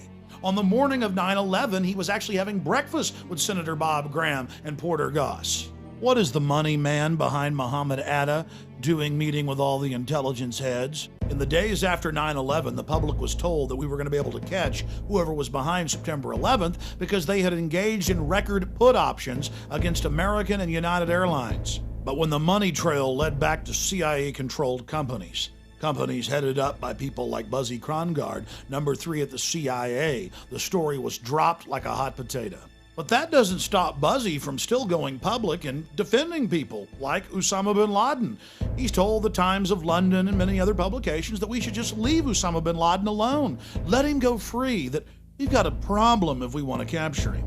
Prominent people across the world have been exposing the 9/11 cover-up. Michael Meacher, the number 3 man in the Blair government, wrote a huge editorial for the London Guardian titled "The War on Terror is Bogus," and he pointed out that NORAD stood down on 9/11. He wrote about the Project for a New American Century, run by Jeb Bush and Dick Cheney, years before 9/11, saying that they needed a helpful terrorist attack to get the American people behind their war for empire.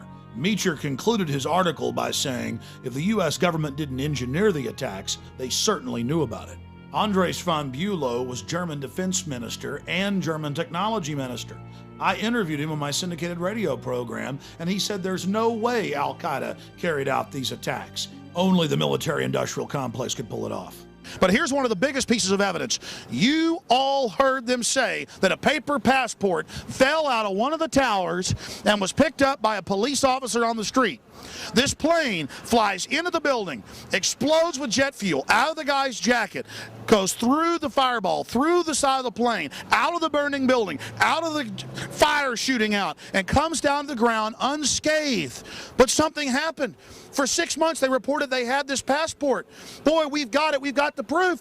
And then the guy stood up and was alive in the Middle East, and they pulled it and said, oh, that was a mistake. He wasn't a hijacker, and the story just disappeared of the passport. Because believe me, this establishment could care less about you. The EPA found all the asbestos. The EPA, guys, said that there was asbestos and people were getting sick, and there was going to be $90 million for the police and firefighters for medical treatment.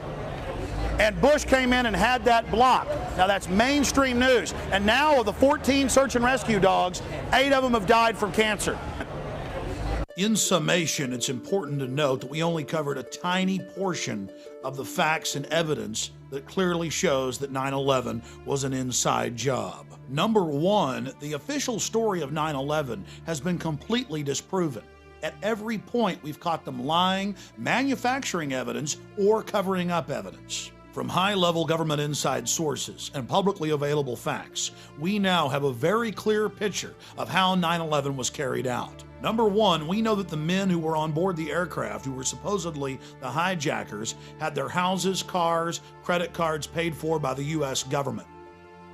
They were, in truth, agents taking part in drills and nothing more. Supposed computer malfunctions at American and United ensured that all 4 planes only had 20% occupancy on board, on a day when flights on the East Coast were an average of 80% full. Once the decoys, known as hijackers, were on board the planes, a gas was released, knocking out the occupants of the aircraft. Then a small criminal group in control of remote control systems patented for over 20 years, took control of the aircraft and flew them into the World Trade Centers and Pentagon. The CIA-controlled drills that morning confused NORAD for over an hour until it was almost too late for them to shoot down the hijacked planes. I said almost too late. When they did find out, Dick Cheney wouldn't let the planes fly over 350 miles an hour, so 3 of the aircraft were able to hit their targets. The 4th wasn't able to because our sources in the Pentagon have told us generals didn't follow their orders and had Flight 93 shot down. If it would have hit its target, the Capitol, the government would have been completely decapitated and the president could have declared total martial law. By the grace of God, everything didn't go as planned. And so now the globalists have spent the last 3.5 years trying to cover up the sloppy job they did on 9/11. They're counting on the public not being able to face the horror of what really took place so they can carry out another, even more devastating attack and finish the job they started, enslaving America and using the country as an engine to take over the planet. The only thing that can stop them now is the American people having the courage to face the truth about 9/11 and to expose it. If we don't, they're going to continue to use problem, reaction, solution. And it's going to be sad to watch the American people after the next attack going to the very killers that carried it out, begging them to protect them. And it's sad to see the deaths of these 2,800 plus people being used to sell a police state in America. You know, Bush says the terrorists attacked us, whoever the terrorists are, because they hate our freedom. Well, then why is the government, period, whether it's George Bush or John Kerry, trying to kill our freedoms? America isn't America if we don't have these God-given freedoms. That's why this country is loved. No, now we're being forged into a tool of global empire to be launched against sovereign, innocent nations that we know had nothing to do with 9/11. The Republicans are here and taking advantage of the 3,000 people that died right behind me for their own selfish politics, and it's very sad. I cried here for the first time today. I come here all the time. I've never cried here before. For some reason, I cried for the future because the way they're exploiting these dead people. Because in your guts, you know that the criminals are returning to the scene of the crime to gloat and to use the bloody sacrifice they committed. I couldn't have said it better myself. So now Bush is here in the Big Apple using the deaths as an attempt to get reelected. September 11th. September 11th, men armed with knives, armed with chemical, biological, or even nuclear weapons. The fanatics who terrorist killers, September 11th, terrorist of Al-Qaeda, terrorist Taliban, nuclear weapons, terrorist. 9/11 terror. My fellow Americans, We have already been attacked. Terrorist, evil. September 11th, in those days after the towers fell. September 11th, ground zero. And suddenly the streets were full of sirens and there was fire in the sky. Terrorism, September 11th. Osama bin Laden declared war on America. September 11th, terrorists, a walking, talking weapon of mass destruction. Barbaric terrorists for terrorism. September 11th. The terrorists, war and danger. September 11, terrorism. Global terrorism, the horror. Terrorism, terrorists. Terrorism. September 11th, global terrorism. Terrorism. September 11th, world terrorism. Terrorism. September 11th, threat of global terrorism. Global terrorism. September 11, 2001, global terrorism.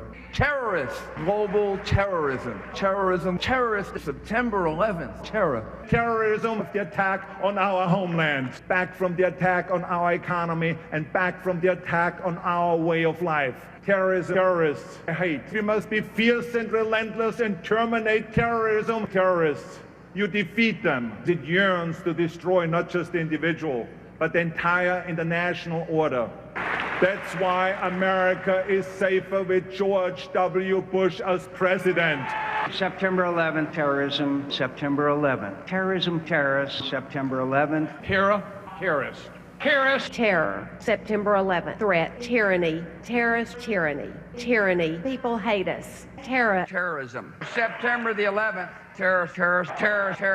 Terror. Weapons of mass destruction. September the 11th. Terrorists. The evil terrorists. The terrorists know.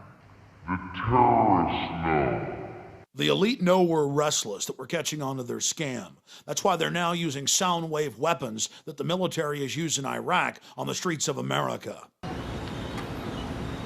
There's your LRAD, ladies and gentlemen, used against the Iraqis, used against the Palestinians, and now used against us in America. We're getting reports that about this garden, they're already using them. Long before 9/11, they were getting the sound wave weapons, the microwave weapons ready, building all the emergency containment facilities. They knew all this was coming. How you doing, officer? Did you know I interviewed the CEO of this company a few years ago? Our boys are using these in Iraq, aren't they? No comment. Ask more questions to DCPI, Commissioner Paul Brown. I'm from Austin, Texas. Are those the guys in the white outfits? Right. Do you know what those are? What? Those are sound wave weapons they're using in Iraq. They can burst your eardrum. Oh, it's because of Now they're out here to the police. What do you think of it? I don't know anything about it. It might be necessary, but I doubt it. I think everyone knows it's a peaceful protest, so. Yeah, I mean, well, the point is that these are things used in Iraq against enemies, and now it's being used right here in America. Now that the government in general considers the American people enemies of the state, defense contractors have a whole new lucrative market, selling high-tech weapons normally sold to the military to the police. We're on our way to a protest that's unauthorized, not permitted. They've been arresting people by the thousands, and we're going to cover it.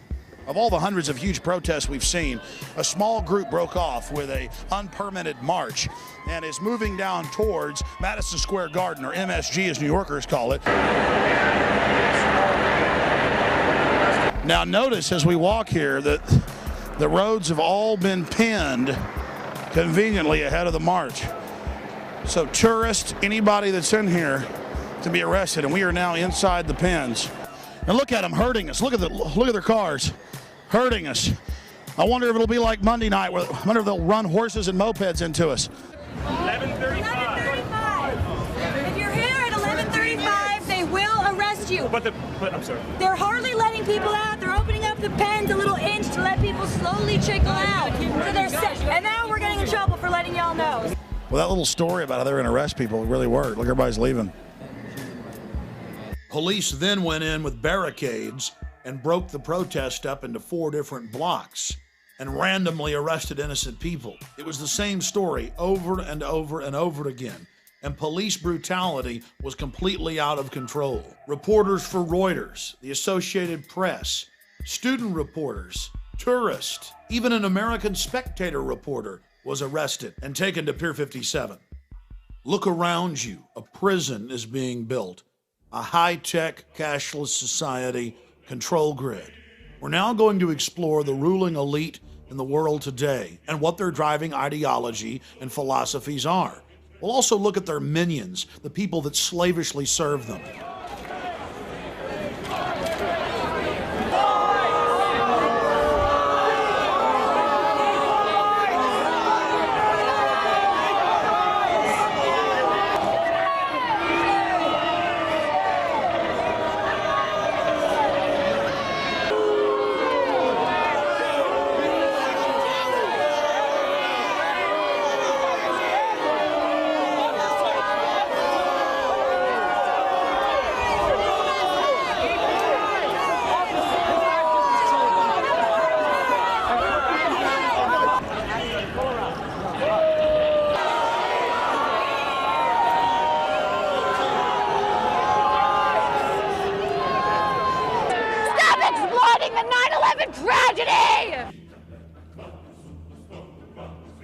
Well, here we are all the way from Austin, Texas, covering the Republican National Convention.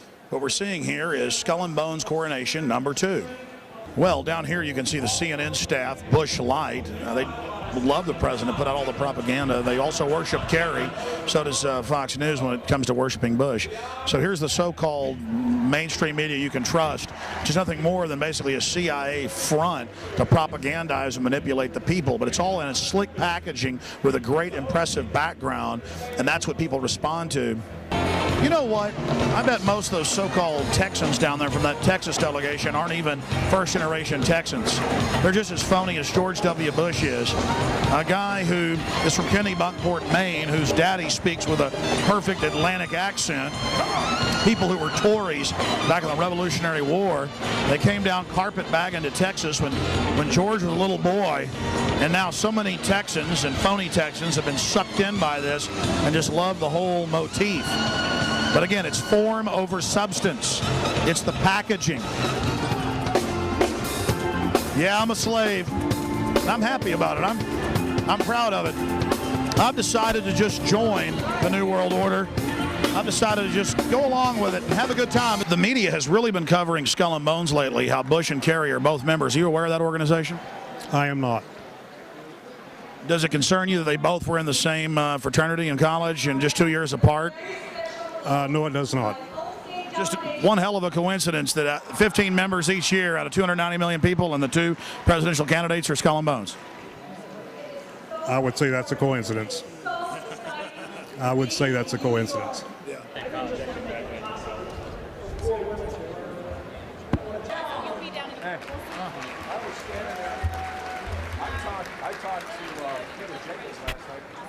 What do you think about Bush and Kerry being cousins and members of Skull and Bones?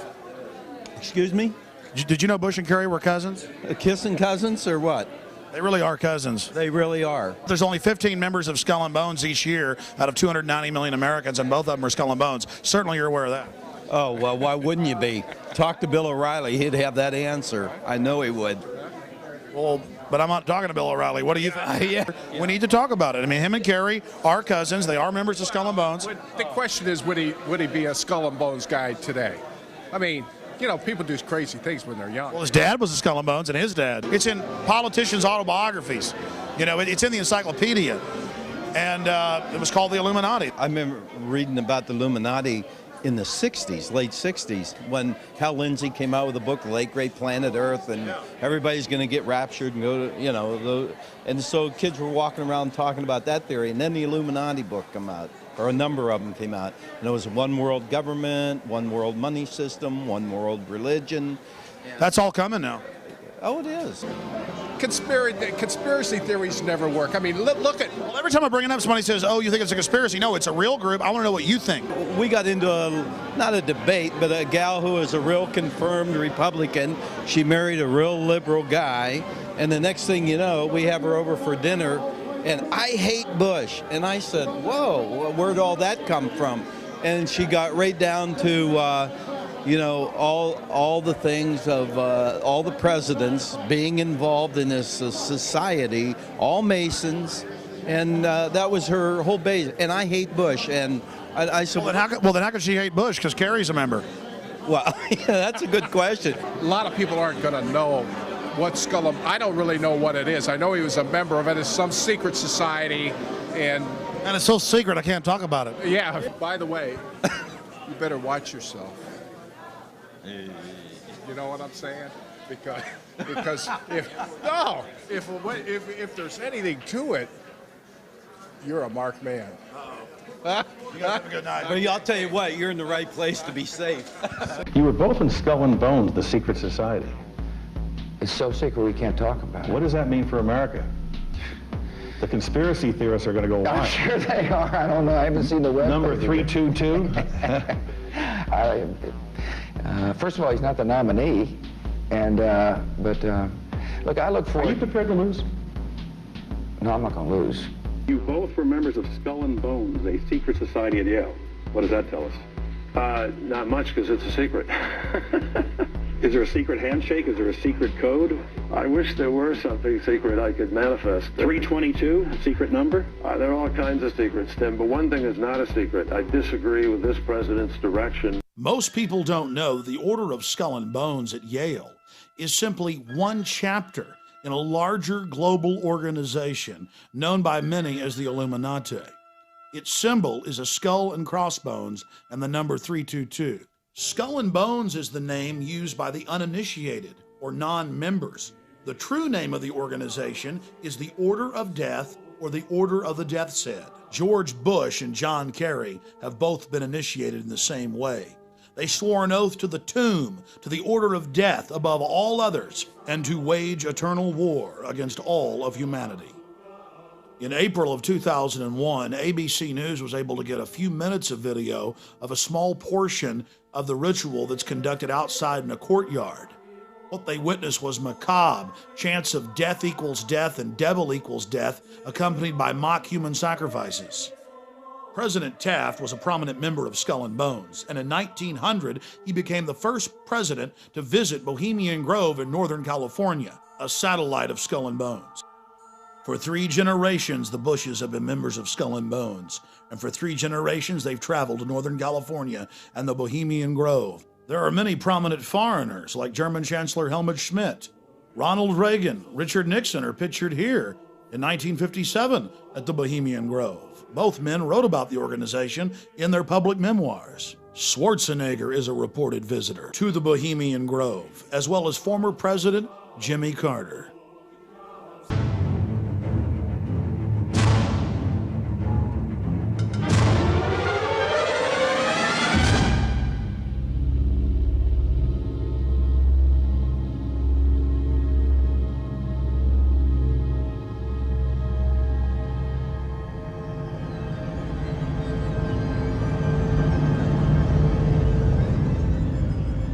While in New York, we ran into the Karl Rove of 4 administrations.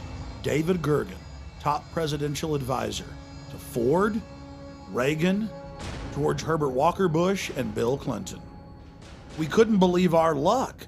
It just so happens that David Gergen is also a prominent member of the Bohemian Grove, the offshoot of Skull and Bones. This insider of insiders, a staple of the White House for 22 years, got very upset when we brought up Bohemian Grove to him. He didn't deny its existence. He didn't deny that he was a member. He didn't deny the rituals. He just became angry and didn't act very gentlemanly. The real wild card here are the demonstrators. We just don't know where this is going to go. While they were peaceful today, there's a lot more anger among those demonstrators than is evident. You talk to them today, they're pretty angry people. So that's the big wild card. Hey, Mr. Gergen, can we talk to you for a second? Where are you from? I'm Alex Jones. I have a TV show in Austin. I make documentaries. Just a few questions about the convention. Yeah, is there a camera or are you? Yeah, right there, just about. Yeah, but I just want to get your permission first. Here. Okay, it's looking like I've got. No, I understand. Just about a minute or 2. Okay, great. We're talking to David Gergen, and he has advised several presidents and, of course, has written quite a few books and is I would call you a political pundit or researcher? Commentariat, over the hill, whatever. Okay. How long have you been in New York? About 4 hours. What do you think of this circus? Well, I haven't seen all the protests yet, but I've never seen as much security for a convention as we have here. And it's, you know, the city's almost closed down. I think it's remarkable. I think it's an unfortunate turn for politics that we have to have this many police around. There's been a lot of news articles and reports saying that there's a heightened risk of terror attacks. Do you think that that's? Do you think there's a chance of that, or comments? I think. Well, listen, they just arrested, I think, or broken up some plot allegedly to somebody wanted to blow up subways. Yeah, I think it's a very real danger, and you've got Madison Square Garden is sitting right, you know, basically on top of a train station, and Boston Convention was right on top of a train station. Yeah, I just have to remember that trains are very accessible, vulnerable, and that's what happened in Spain. They went after trains and they blew some trains up, and it wasn't very expensive. So I think there's that danger, but I think the police are on top of it. They're treating this as a special security event, which means there's not only the obvious police around, but believe me, there's a lot of private stuff going on here. Okay, one last question. I read a Washington Times article many years ago where you had a comment about the organization, and then now it's been in the Wall Street Journal, it's been in a lot of different newspapers, and that's the Bohemian Grove. And back in, what was it, 1996, when you joined as a Clinton advisor, the Republicans were criticizing you, oh, what about Bohemian Grove? And then you countered them by saying, hey, I don't run around in the woods naked. What did that mean? Here is the before-mentioned Washington Times article where he said, I didn't run around naked like they do.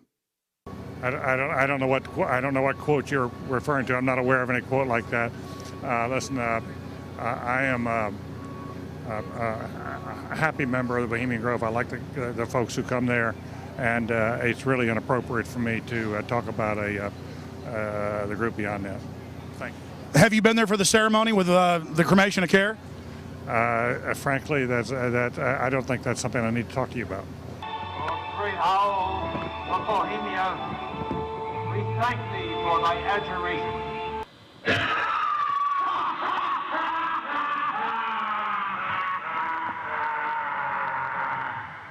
Have you been there for the ceremony with the cremation of care?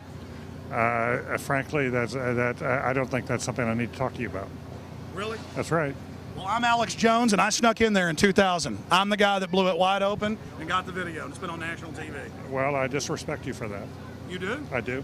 But it's a lot of big public officials going in there. Don't we deserve to know? You took I don't know anything about you, and I don't know anything about your film. But if you go in there with an understanding, you violated that understanding by releasing that film, and I don't respect you for that. Really?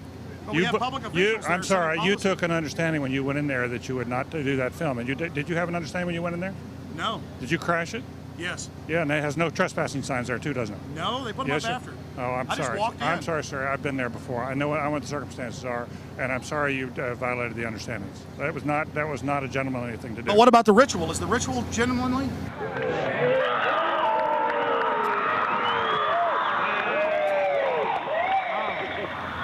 Sir, everything I don't owe you this comment. I know. I appreciate it. This is what's called ambush journalism, and I disrespect you for that as well. So thank you ever and goodbye. Been in the ritual? It's none of your damn business. Oh, that's right. Listen. You go around and make understandings with people and violate them. You ambush people on the streets, and that's inappropriate form of journalism. If you wish to practice that, that's fine, but don't ask others to respect you for it. If you want to, you can do. You're free American, like anything you want. If you want to be uncivil and rude and ungentlemanly, that's up to you. But don't expect the rest of us to say, "Oh well, you're there, Mr. Gergen." I'm sorry, nobody sets policy in there. We try to be gentlemen, and obviously, you don't belong there. Weaving spiders come out here. Yeah, that is a three-pointer. Woo!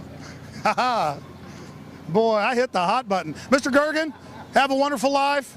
Say hi to Moloch for me, Canaanite deity, and I'll see you at Eyes Wide Shut, baby. Bye-bye.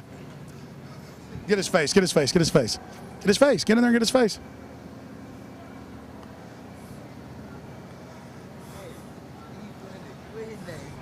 David Gergen. David Gergen says that we're angry? The real wild card here are the demonstrators. We just don't know where this is going to go. While they were peaceful today, there's a lot more anger among those demonstrators than is evident. You talk to them today, they're pretty angry people. So that's the big wild card. Thank you and goodbye. Been in the ritual? It's none of your damn business. It's none of your damn business. Oh. That's right. Listen. Just look at him. That's a face keeping a lot of secrets. He's got some stories to tell. And remember that Washington Times article? It talked about all the other organizations that he resigned from. It mentions the Trilateral Commission, the Council on Foreign Relations, all of them groups dedicated to setting up a world government and destroying American sovereignty. You're looking at video that I personally shot during the cremation of care ritual held at Bohemian Grove. My documentary film, Dark Secrets Inside Bohemian Grove, details how world leaders from across the planet meet every July and actually engage in mock human sacrifices to the Canaanite deity Moloch. They bring a bound body in an effigy of a child and sacrifice it to the idol. And incredibly, most of those in attendance are our supposed Christian conservative leaders. Here's a video still I shot while I was inside of the encampment. You see a human skull in effigy. And let's look at that deity they worship, Moloch, a Semitic deity mentioned in the Bible whose worship was marked by the human sacrifice of children. Since we blew their cover in 2000, the Grove's gone public to a certain extent. They released this photo of a 1915 ritual. Here you have the hooded figure over the mock sacrifice. And here's a simulated hanging from 1908. In this picture, you see a photo from 1909 with what looks like public officials in attendance. A black boy is tied down to some type of table, and around him we see people in strange garb. I'll leave it to you to figure out what they're doing. In 2004, the Grove released this photo from 1934 of members in hoods. The Canaanite deity Moloch was worshipped in Greece, Babylon, and then later in Europe. It is normally symbolized by a bull or an owl or some type of horned beast, and children are sacrificed to it. It is the precursor of all modern death cults. I was able to get out of the cult compound with this program cover from the cremation of care. And right on the front, where a child would be burned, they had photoshopped in the image of a skeleton burning in the flames. What purpose does this all serve, having world leaders congregate and engage in an ancient Canaanite ritual of mock child sacrifice? It's a way of binding them together, whether it's George Herbert Walker Bush or Henry Kissinger or Ronald Reagan or Federal Reserve Chairman Alan Greenspan, who's been a member since 1984. It's about bringing them together. Nowhere is the origin of the cult more in evidence than in former German Chancellor Helmut Schmidt's own autobiography, Men and Powers, a political retrospective. He talks about how they have their own German groves where they do these rituals, these, quote, druidic rituals. But he says his favorite place to do the rituals is at Bohemian Grove. This is a book that you can get at the library written by him. He talks about the Trilateral Commission, the CFR, the Bilderberg Group, and world government. And he says that much of the decisions are made at the Bohemian Grove. We were able to obtain the internal annals of the Bohemian Grove from 1987 to 1996, a publication only given to members. And in it, we see pictures of George W. Bush and his father, Newt Gingrich. We see all of these different famous individuals there at the Grove. Walter Cronkite, Jimmy Carter, Jack Kemp, Richard Milhouse Nixon. The list goes on and on. If you're still doubting reality, here is a November 1989 issue of Spy magazine. The Grove released photos of themselves dancing around dressed like women. And in the article, they admit that they do mock human sacrifices. The article went on to show artist renditions of the Moloch idol, as well as discussing how they bus in male prostitutes and how AIDS was a big problem. Then a New York Post article in July of 2004 reported how a top gay porn star serviced the moguls at the Bohemian Grove. This 1914 Bohemian Grove annal has a swastika on its cover, and inside it talks about how they're a German death cult founded by the Illuminati. But some of you are saying, wait a minute, the Nazis invented the swastika. That was their symbol. You're talking about 1914 and 1920. My friends, the swastika was used by the Buddhists, it was used by Native Americans. It is a sun symbol, and it was used by Druids in Europe thousands of years ago. In the 1920s and 30s in the U.S., it was a symbol of good luck, like a horseshoe. But for the Nazis and members of the Bohemian Grove, it was a symbol of power. And Adolf Hitler was obsessed with the occult. The roots of Nazi Germany grew out of groups like the Thule and Thule Society, organizations obsessed with black magic, which themselves sprung from older organizations like the Illuminati. All of these groups corresponded and called themselves Orders of the Death's Head. Adolf Hitler was a member of the Thule Society. Here you see one of their publication covers from 1919. He took their symbol as the signet of his party. It has been reported that after Madame Blavatsky died, Aleister Crowley became the head of the German Illuminati, also known as the OTO. Aleister Crowley was called the most evil man alive because of the bloodthirsty rituals he engaged in. It's important to note that both of his children died in questionable circumstances. So should we be surprised that the leader of the Third Reich, who killed millions of people, was an adherent of both of these sickening individuals? The Waffen-SS were the henchmen of the Nazi Party, and they wore an aluminum or silver death's head on their hats. Here you have a famous field marshal of World War I, and adorning his headdress is a death's head. In reality, all of Hitler's actions were nothing more than a manifestation of the deepest and darkest dreams of the Order of Death. And remember that the Order of Skull and Bones of Bohemian Grove are nothing more than offshoots of this global movement. The Nazis wore a skull and crossbones on their hats. Compare that to the skull and bones symbol, and beneath that, an early Nazi Party medal, not just with a swastika, but the 32 or 322 of Skull and Bones. We see these symbols throughout Nazi culture, especially on their icons and standards. Hitler believed that they drew power from these symbols, and he publicly talked about it.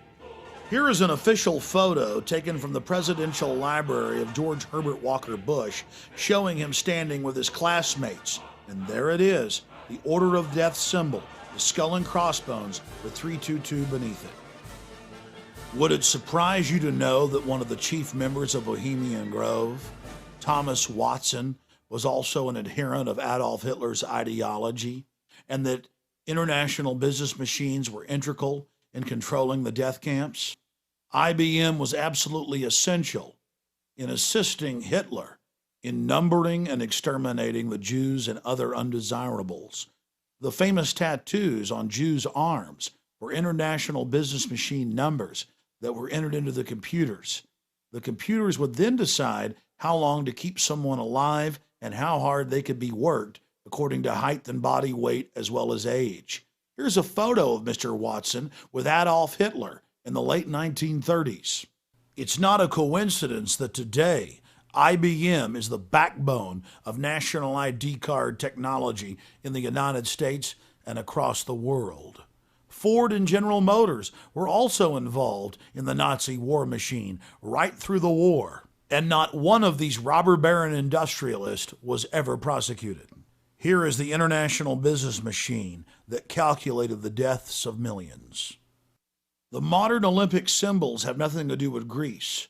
They were drawn and designed by Adolf Hitler, and we still use them today. The Order of the Death's Head symbols are all around us, but the general public is too blind to see it. Now we will explore how the American branch of the Illuminati aided and abetted Adolf Hitler, and how the Bushes were the first family when it came to treason. I've been an investigative reporter and a journalist for 35 years. I've worked in every major media market in the United States, and I've written for more than 100 newspapers and magazines nationally and internationally. So last September 17th, I became the first journalist in U.S. history to go to the U.S. National Archives and the Library of Congress and pore over the thousands of pages of documents in both places to prove beyond a shadow of a doubt or any refutation of the facts that Prescott Bush, the grandfather of George W. Bush, and George Herbert Walker, his maternal great-grandfather for whom his daddy is named, were Nazi traitors to the country who should have been tried for treason. 2 weeks ago, in early August, a major world newspaper, The Guardian of London, finally got on the story internationally, and they flew a renowned reporter of theirs named Duncan Campbell over to Washington to take me back to the archives and Library of Congress so that they could verify that these explosive documents were real and I didn't have forged copies. Prescott Bush was the grandfather of George W. Bush and the father of George Herbert Walker Bush, and George Herbert Walker Bush is named for his father-in-law, George Herbert Walker. Prescott Bush graduated from Yale in 1917 and was in Skull and Bones with E. Rowland Harriman, who was the younger brother of W. Averill Harriman. The Bush family really had nothing going. They were essentially social climbers and opportunistic people. At the time that Prescott Bush met Dorothy Walker, he was a tire salesman. And George Herbert Walker, as all fathers do when their daughter's going to marry someone, said in his heart, you know, it's not an appropriate thing socially that my daughter marry a tire salesman. So he brought Prescott Bush first into Brown Brothers Harriman and then Union Banking Corporation. In actuality, it was anything but a bank. It was essentially a Nazi money laundering operation that had a lot of tentacles into a lot of different other businesses. They owned a shipping line called Hamburg American Line, for example, which was the first Nazi front business seized, although the line was no longer operational in 1942. In the early 1930s, it transported Nazi spies into the U.S., and then their promotional ads offered cash rewards to any American citizens who would go back on Hamburg American Lines and proselytize for Hitler. 8 months after the U.S. had entered the war, the New York Herald Tribune ran a front-page article, Hitler's Angel has $3 million in U.S. bank. And it caused a major scandal and just rocked the world of politics. Brown Brothers Harriman, which George Herbert Walker and Prescott Bush were affiliated with and partners in, worked with I.G. Farben, which operated Auschwitz. Prescott Bush, he did a number of things that were not only anti-American, but were pro-Hitler, and he did all that he could to proselytize for Hitler and the rise of his Third Reich, because the largest client, Fritz Thyssen, of his patron, W. Averill Harriman, dictated what kind of behavior he would practice to enhance his own career. So he was put on the board of directors of Union Banking Corporation, and he was also a shareholder in Union Banking Corporation along with E. Rowland Harriman. But what's interesting about what the documents show is that they clearly state that all of the shareholders were phantom shareholders for Fritz Thyssen and did his bidding directly. So the point I'm making is it's not as if they bought these shares of stock as a passive investment to hopefully profit from the war. They were directly doing the bidding of the individual who built the Nazi war machine. Some very shocking documents that I saw at the Library of Congress 2 weeks ago on August 10th, on August 9th, excuse me, had to do with the hearings of the McCormick-Dickstein Committee of November 1934, show that Prescott Bush and the DuPont family, the Remington family, and J.P. Morgan tried to overthrow the U.S. government, assassinate FDR, and put a Hitler-style fascist state in place. I have in my possession testimony from the McCormick-Dickstein Committee in November of 1934 by one of the fascist plotters that they were going to follow Hitler's model exactly and impose martial law on the United States, round up unemployed people that were worthless to the economy and troublemakers and Jews and put them into internment camps. And their plan was, if necessary, to exterminate the people that could not be part of the effort.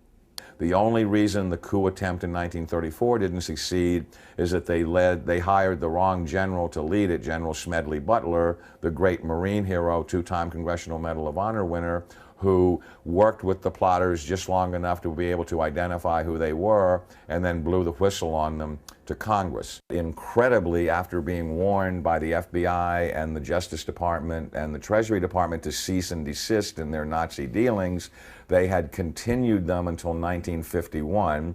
There had been 28 additional seizures of Nazi assets and Nazi business fronts between late 1942 and 1951, and that they had moved Nazi assets into Switzerland, Brazil, Argentina, and Panama, and they had continued to do business with their primary Nazi patron, who was Fritz Thyssen, who backed Hitler beginning in 1921 and who was the wealthiest man in Germany, and a steel and coal baron who, with his partner Friedrich Flick, essentially built the Nazi war machine along with I.G. Farben.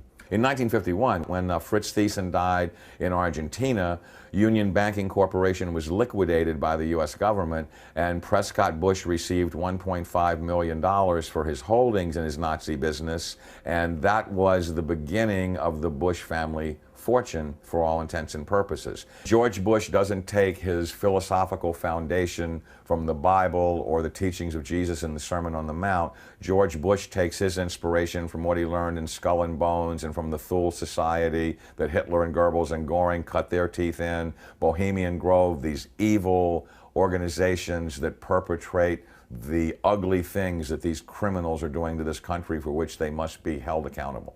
Now you look at the Republican National Convention this week and you bring in Arnold Schwarzenegger to speak last night. Schwarzenegger is the son of a Nazi. He has praised Nazis. He has praised Hitler. He talked last night in terms like, we will not falter, we will not waver, we will win this war on terror. He's a leader who doesn't flinch, who doesn't waver, and does not back down. Well, that's exactly the speeches that Hitler made after the Reichstag fire. Terrorism and the homeland being under attack are precisely the issues that Hitler used to subvert everything within the German system of government. This is a criminal regime. They not only emulate Hitler, but its genesis comes from Hitler. And I defy anyone, a historian, journalist, author, anyone, to come forward and disprove my premise that you cannot differentiate Hitler's invasion of Poland in 1939 and the Reichstag fire and his attempt to dominate the world from George W. Bush's unprovoked invasion of Iraq and subversion of the Constitution through the Patriot Act after 9/11, which I submit is his Reichstag fire. Karl Rove and his minions are every bit the masters of propaganda that Joseph Goebbels was. They literally took lessons from Goebbels and Goring about how to create such brilliant propaganda that unreality can become reality, and reality can be subverted to fantasy political subterfuge right before your eyes. So there's just an endless broken record that is leading up to the present era, that the Bush family has had a single goal for 100 years, which is to become the most powerful family on the planet and to rule the world. And they are on the verge of doing that under George W. Bush. It's critical that every citizen of this country rise up and do something, because the day of reckoning is at hand, and these people are Nazis. They are practicing Nazi philosophy. They are mimicking Nazi tactics, and time is running out.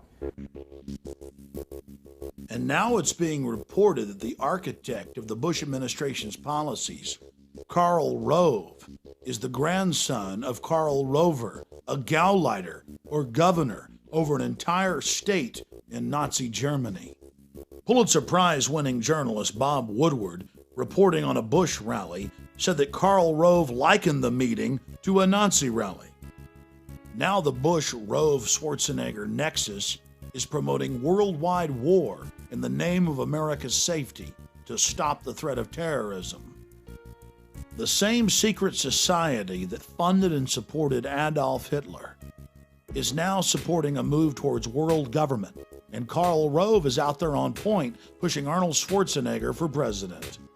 Today. We don't know what to make of the fact that he seemed to be somewhat part of the winner's circle, do we? We don't know why he was so much in evidence today. Well, he's the Republican governor of the most populous state in the Union, who is very supportive. He's an old friend of 41's.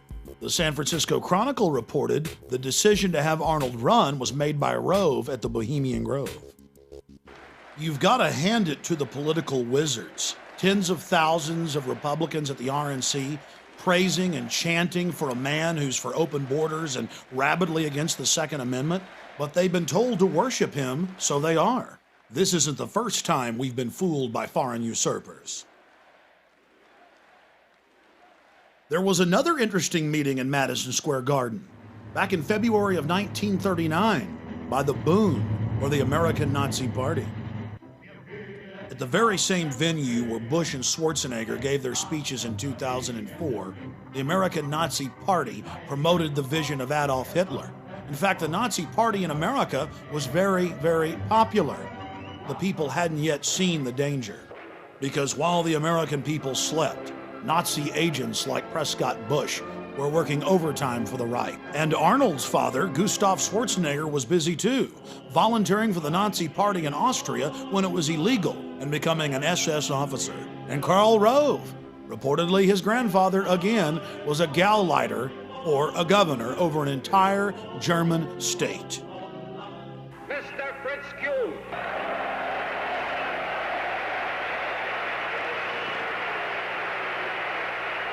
You all have heard of me through the Jewish-controlled press as a creature with horns, a cloven hoof, and a long tail.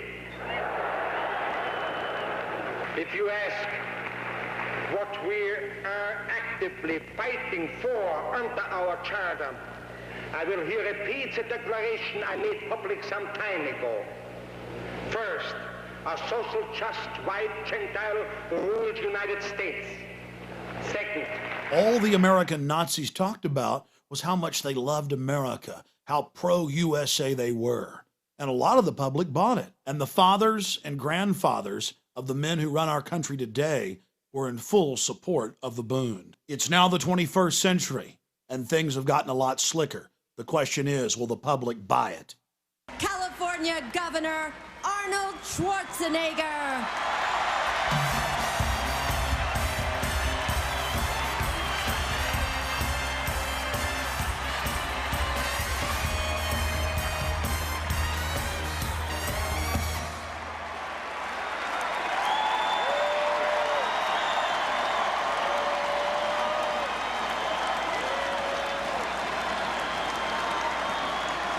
Thank you.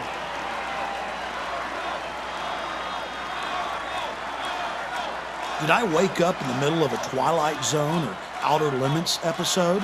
The American people cheering and chanting the name of someone whose homeland is Austria and who openly talks about being a dictator all the time? Thank you very much. Thank you. What a greeting. Arnold wants to be our leader, our Fuhrer, and as American citizens, we have a right to expose him, and that's what we're about to do. From CBS's 60 Minutes to NBC's Meet the Press, Arnold has been all over the airwaves, pushing for amending the Constitution so he can run for president. High-level members of his gubernatorial campaign have now started a national movement to repeal Article 2, Clause 5 of the U.S. Constitution that blocks foreign-born from the presidency. In November of 2004, former President George Herbert Walker Bush gave Schwarzenegger the George Bush Award at his presidential library in College Station, Texas. And he told the crowd, "Don't bet against Arnold Schwarzenegger. There's a good chance he's going to end up being our president." Arnold Schwarzenegger positioned himself into the Kennedy family by marrying Maria Shriver. And now she's out shilling for him, but saying, "It's for other foreigners, not for my husband. Change it for everybody. It's fair. Just trust me." For well over a year, every day they're in the newspapers or on television pushing to change the Constitution. And now Schwarzenegger, in an authorized biography, has told the Kennedy biographer that yes, there is a secret plan to put him into the White House. And the powerful head of the Senate Judiciary Committee, Orrin Hatch, has introduced what is called the Arnold Bill. There are 3 other pieces of legislation introduced by other congressmen like Dana Rohrabacher in the House. They just continue pushing and pushing and pushing, despite the fact that in major polls, 80+% of Americans are against changing the Constitution for Schwarzenegger. But we've got to take the threat seriously, because after a year of propaganda, the numbers have dropped to 65% being against it. And then you have to ask yourself, what will those numbers be in 4 years? The elite love Arnold Schwarzenegger because he has an international appeal, and they've been very carefully grooming him for his role as American president inside the New World Order. That's why we've launched Americans Against Arnold and the website arnoldexposed.com in a desperate attempt to stop this foreign usurper. Efforts by supporters of California Governor Arnold Schwarzenegger to change the United States Constitution are not sitting well with the Texas radio host. Alex Jones claims he raised $5,000 in just 2 hours to combat the campaign for a constitutional amendment to make non-native citizens eligible to serve as president. Jones says he will run TV ads in Austin, Texas and Sacramento, California, opposing the amendment drive. Now let's look at the men who hold the strings connected to the marionette. Here are 2 different San Francisco Chronicle articles revealing that it was Karl Rove at Bohemian Grove that set the strategy for Arnold's successful gubernatorial win. An article in the Scotsman newspaper in September of 2002 openly showed Arnold Schwarzenegger with Warren Buffett and Lord Rothschild and said they were there meeting at the Rothschild Castle to discuss business strategies. In the article, they talked about how he was lining up his run for U.S. president a year before he ran for governor. In the middle of the Enron-engineered California energy crisis, Arnold met secretly with Michael Milken, the junk bond dealer, and Kenneth Lay at a Beverly Hills hotel. The federal government has now released documents from the event, and guess what they were doing at the meeting? Discussing how to cover up Enron's culpability. Arnold ran for governor promising that he wouldn't take special interest money. Guess what? He's broken all previous records for taking corporate money. Like other famous Austrians we can think of, Arnold is obsessed with being king of the world.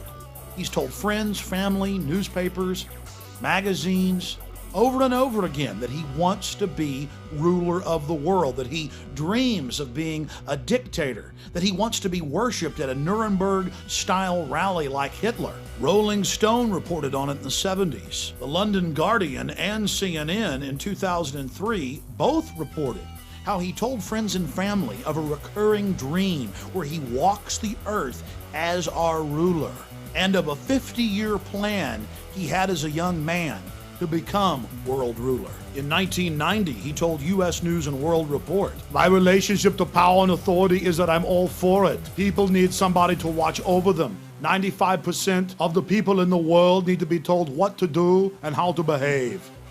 Following in the footsteps of dictators before him, Arnold loves to be seen with giant images of himself behind him. The cult of personality concept in politicians is totally alien to America's history, but it's second nature to people like Kim Jong-il, dictator of North Korea, and ousted dictator Saddam Hussein of Iraq. It was pioneered by Alexander the Great and used to great effect by the Roman emperors.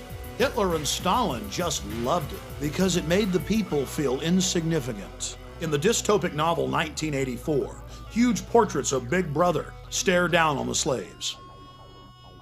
But after all, Arnold's just going with the times.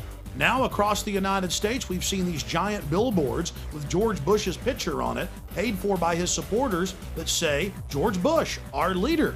President Bush has done something that no American president has ever done. He likes to prance around in military uniforms, reminding us of where his power comes from. We should all be concerned that our president is dressing like Saddam Hussein, Fidel Castro, Mao Zedong, and Adolf Hitler. And Bush loves to be seen in uniform with lots of troops behind him. But so does Arnold. Here is Schwarzenegger giving the fascist salute in one of his bodybuilding poses.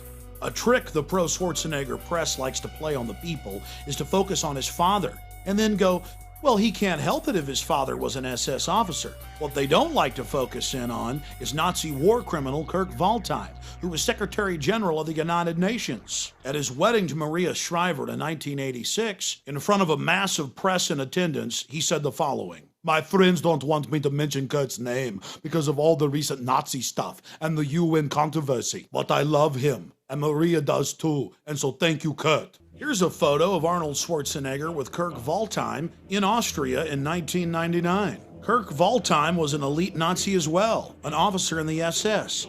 He hunted down American soldiers in Serbia and killed them. An article in '92 in Spy magazine reported on how Arnold liked to give away recordings of Adolf Hitler to friends in California. It also reported on how he loved to give the Sieg Heil salute. Former Mr. Universe Rick Wayne went public and talked about how Arnold loved to call black people the N-word and said they couldn't run or do anything, and how he went on to say that blacks were basically worthless to society. A second champion black bodybuilder, Robbie Robinson, went public. And in his testimony, he talked about a public event in front of thousands of people where Arnold in 1978 began screaming, "Down with the N-words, down with the blacks, subhuman, you people can't run the country." It goes on, but the mainstream media ignores it. Arnold's barbaric treatment of women is legendary, and he's publicly apologized for it. The reason this is so important is it shows a total lack of control. He's a wild man. More important is his love of domination. He loves to degrade underlings. Arnold has never challenged a 2001 Premier magazine article where he reportedly makes unattractive members on set get on their knees and call themselves ugly dogs. He reportedly revels in humiliating people until they cry. Not only is he a man after the elite's own heart, loving to dehumanize, he's totally compromised. If we know about all of these skeletons, imagine how many are still in the closet. In a sit-down interview Arnold gave We magazine, he talked about drug use and sex orgies. The elite just loves that. Total control over their puppet. Then there's all the publicly available gay porn. That's right, in gay porno mags, Arnold's done some spreads. But on top of it, there's the private collections of people like Robert Mapplethorpe, who was a pioneer in hardcore homosexual pornography.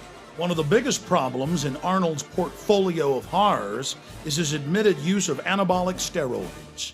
Anabolic steroids, especially heavy use, can permanently change one's psychological makeup. He's also been a poster child for steroid use that has been a ravage on the youth of America. But being a bad role model is nothing compared to the psychological effects that include mania, roid rage, extreme aggression, delusions of grandeur. This is what testosterone and its derivatives cause. It's in the medical handbooks. So let's look at this again. An individual who says he wants to be a dictator, who reportedly hands out recordings of Adolf Hitler's speeches, who openly promotes admitted Nazis like Kirk Waldheim after they're exposed as Nazis and doesn't apologize about it, now wants to be our president. And he's taken a drug that can permanently alter the chemistry of the brain, making you domineering and aggressive and delusional. We're talking about Arnold Alo Schwarzenegger being positioned to be president of the United States, in control of all of our military forces. Think about this compromised individual. In control of our B-2 bombers, our nuclear submarines, our nuclear missiles, our Air Force, our Army, our Navy, everything. You put that together with the police in black uniforms, the ski mask, the Patriot Act. It's a nightmare. And we have the very same elite that tried to bring Hitler to power now pushing Schwarzenegger. It's up to you, America. You better research these facts for yourself and take action to defend our republic from enemies foreign and domestic. In the battle for our liberties and freedoms and our children's future, it's going to be reality, not illusion, that's going to save this country.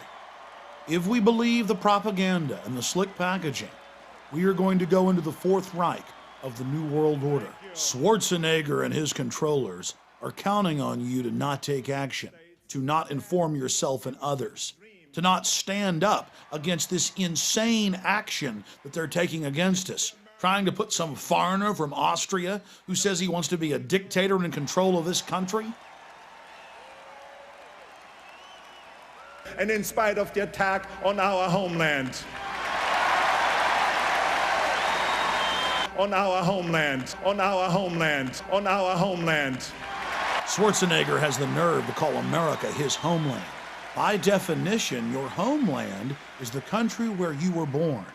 And that country for you, Arnold, is Austria, of the Black Eagle and Lederhosen, where your father was an SS officer, where your mother, when he died, married another top SS officer. That's your homeland. Your homeland is the birthplace of Adolf Hitler, and America will never be your homeland. Your claim of America as your homeland is as false as everything else you do. Then Arnold went into a very revealing diatribe where he talked about the police state in Austria, a police state his father helped set up. The problem is America's turning into that very police state. It's a mirror image.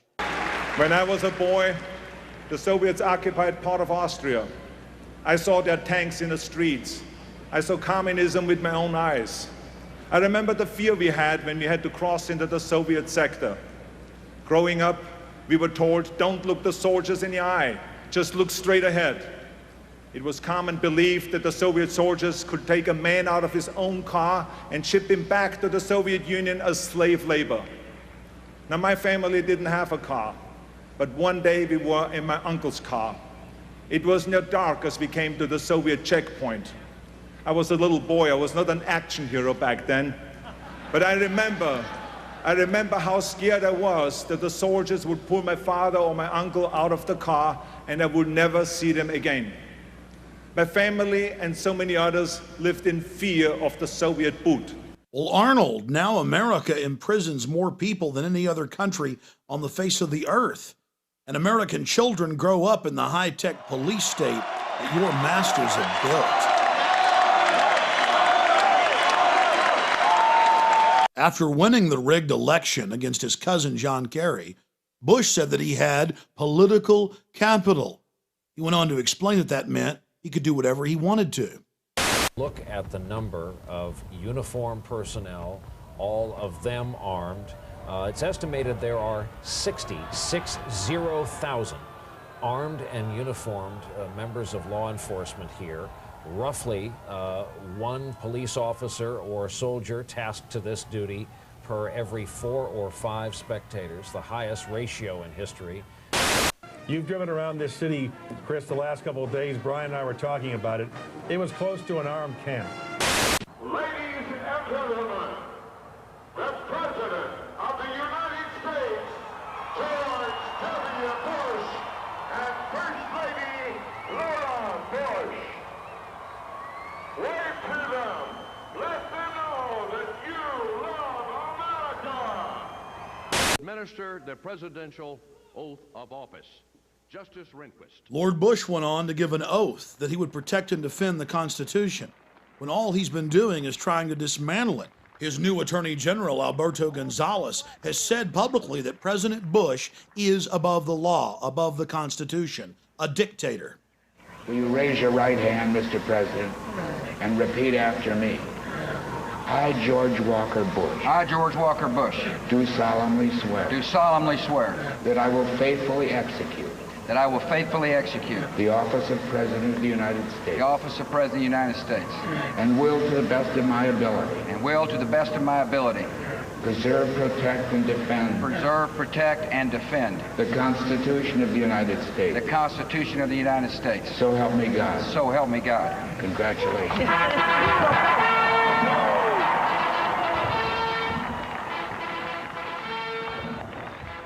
So let's look at what Bush has actually done to the Constitution and Bill of Rights since getting into office. He passed Patriot Act 1 that dismantles at least 7 of the first 10 amendments. And under Section 802, all Americans are defined as terrorists. Under Section 802, the new definition of terrorism is redefined as acts that are dangerous to human life that violate any federal or state law. And when Bush talks about reauthorizing the Patriot Act, that's code for passing Patriot Act 2. Under the Patriot Act, Homeland Security has visited toy stores over possible trademark infringement. An Army doctor who complained too much was arrested by Homeland Security. Topless bars, zoning disputes, pot dealers. It's all under the Patriot Act. And starting in 2005, all new passports are digitally tracked by an RFID chip. It's easy to get in, but hard to get out. And before he left office, Homeland Security Chief Tom Ridge called for a world ID card. In late 2004, Bush successfully got the Congress to pass a national ID card, craftily hidden in state driver's license under federal standardization. Bush told conservatives that it would stop illegal immigration. There's nothing in the bill concerning immigration other than the fact that it actually orders the states to accept consular matriculas issued by foreign nations, so it actually makes it easier to get into the country. The bill even talks about it being used as an internal passport at checkpoints. Bush also successfully rammed through the Orwellian-named New Freedom Initiative. This forces every child in America from age 5 to 18 to be psychologically tested twice a year, whether you're homeschooled, private schooled, or public schooled. The guidelines for mental illness were written by a consortium of drug companies, and in their own internal documents, they bragged that they'll go from 15% of American children on psychotropic drugs and Ritalin to over 50%.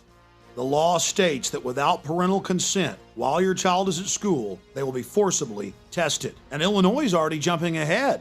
They're saying they're going to start forcibly testing all pregnant women. This is the type of nightmare that only Joseph Stalin could dream of.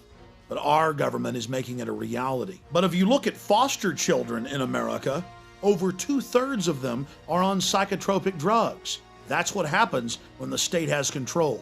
2/3 on drugs. Well, I guess that's the new freedom. The federal government has spent billions and billions of dollars putting up cameras across the nation, except for our borders.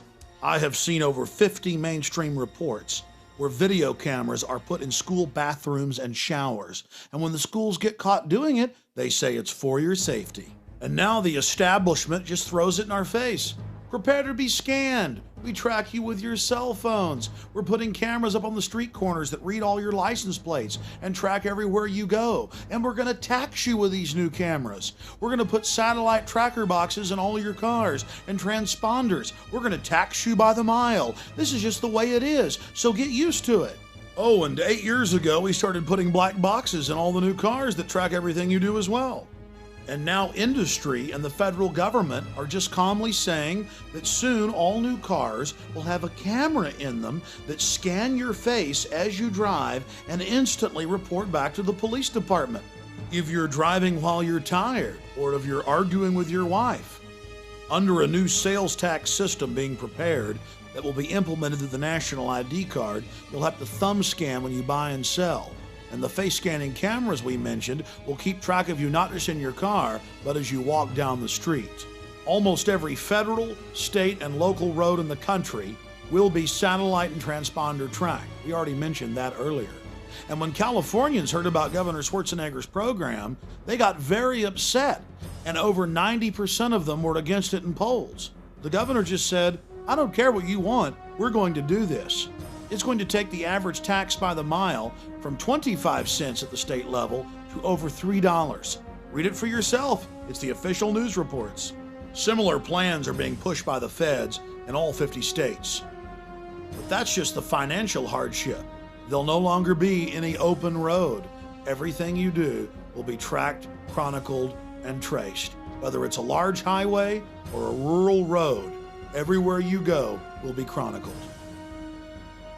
And in middle schools across the country, students are having to wear RFID tags around their necks, tracking and training them how to be good little prisoners. And now hospitals are openly discussing making their patients take implantable microchips.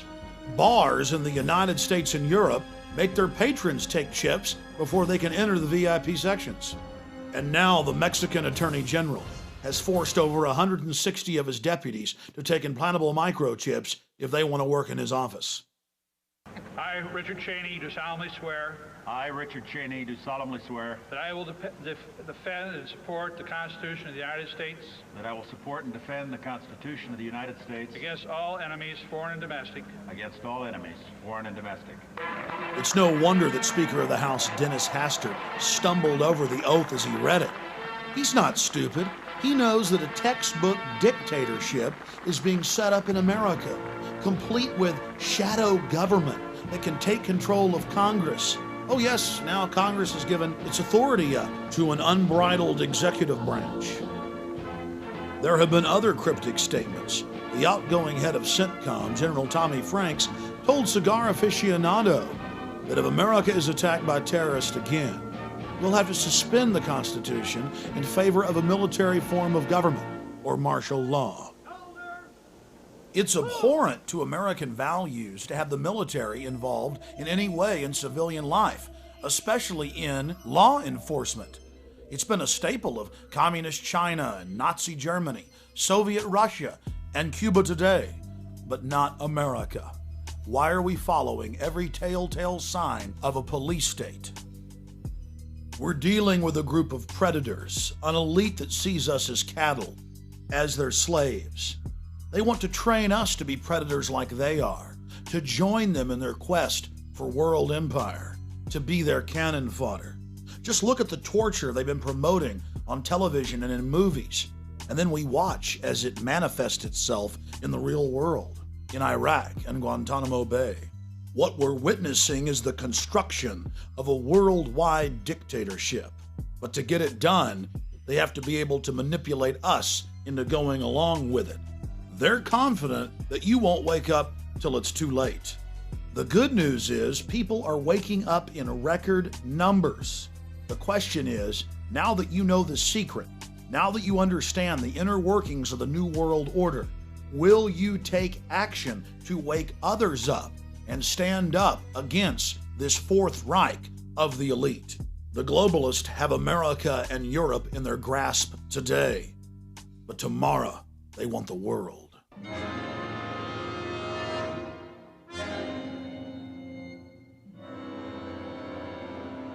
Let us never tolerate outrageous conspiracy theories concerning the attacks of September the 11th.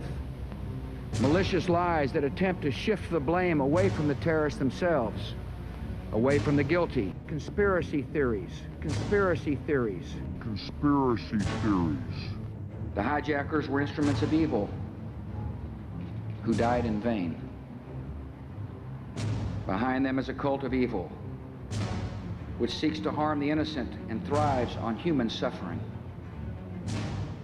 To purchase additional copies of this film, or to see dozens of other films and important books, be sure and visit Infowars.com or PrisonPlanet.com. Or to order, simply call toll-free 1-888-253-3139.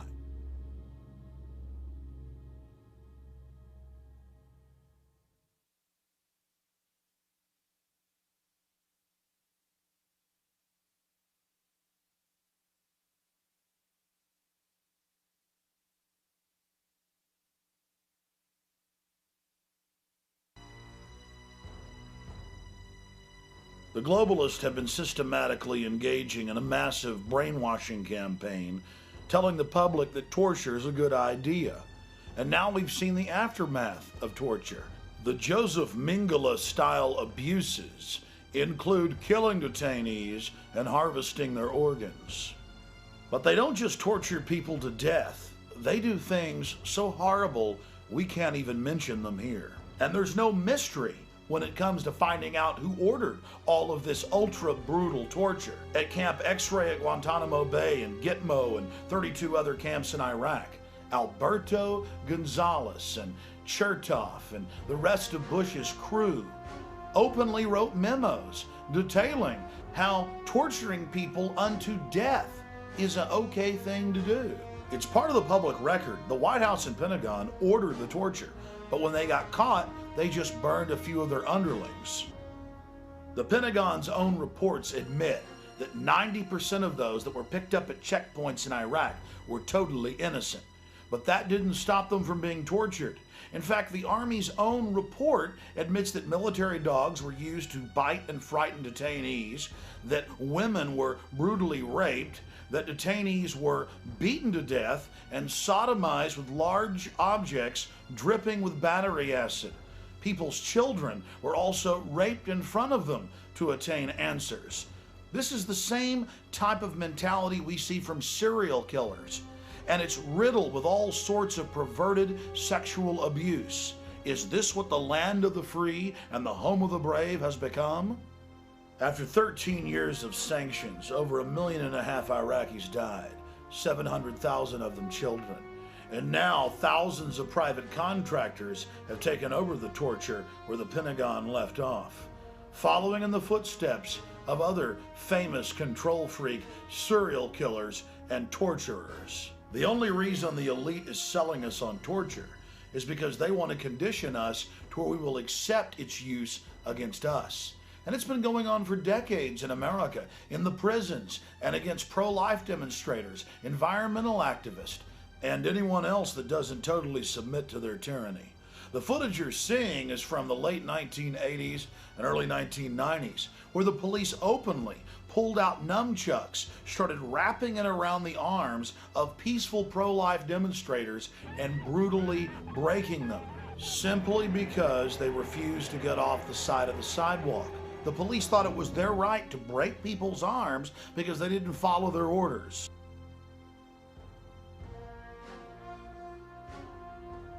They used nunchucks on the rescuers. This is an illegal martial arts weapon, and merely possessing one in California is a felony. To be attacked with one is assault with a deadly weapon. Never before in the history of America have nunchucks been used on non-violent protesters. This is the gruesome sight of what happened.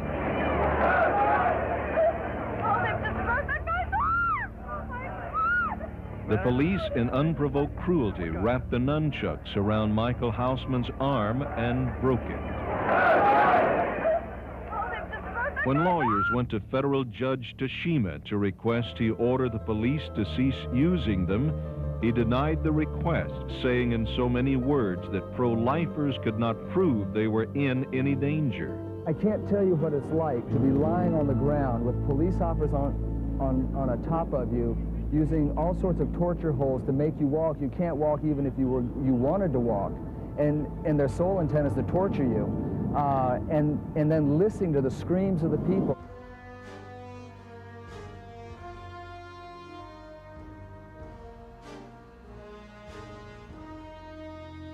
When you bring out riot sticks, it's usually because you expect to see some serious opposition, so you put on helmets and you put on face masks and you carry shields.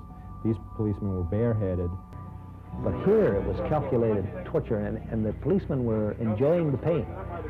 They laughed at the people screaming, and all of us screaming, all grown men, mature men. You couldn't help but scream. What happened was when the two nightsticks squeezed on the wrists, they cut off the nerve ends and the flow of blood, and your hands swelled up to almost twice the size, and they turned black.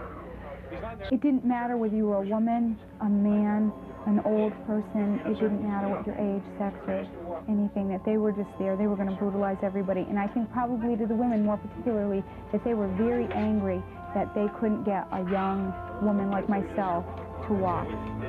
And I could tell that it was a pride issue. This is an important illustration because it shows us how long this tyranny has been going on in this country. And if they can get away with it with one group, they can get away with it against everybody.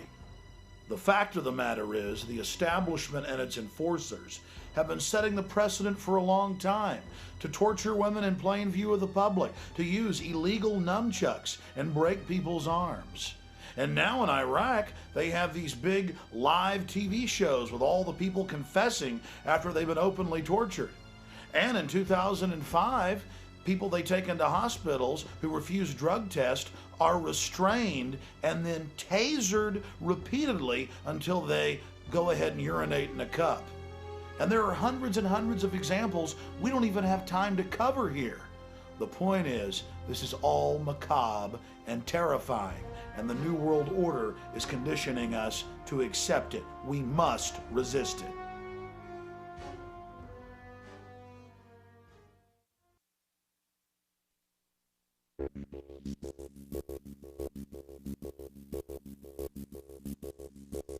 The United Nations was founded right here in the United States in 1945 at the end of World War II. It was set up at the Presidio in San Francisco by our military-industrial complex.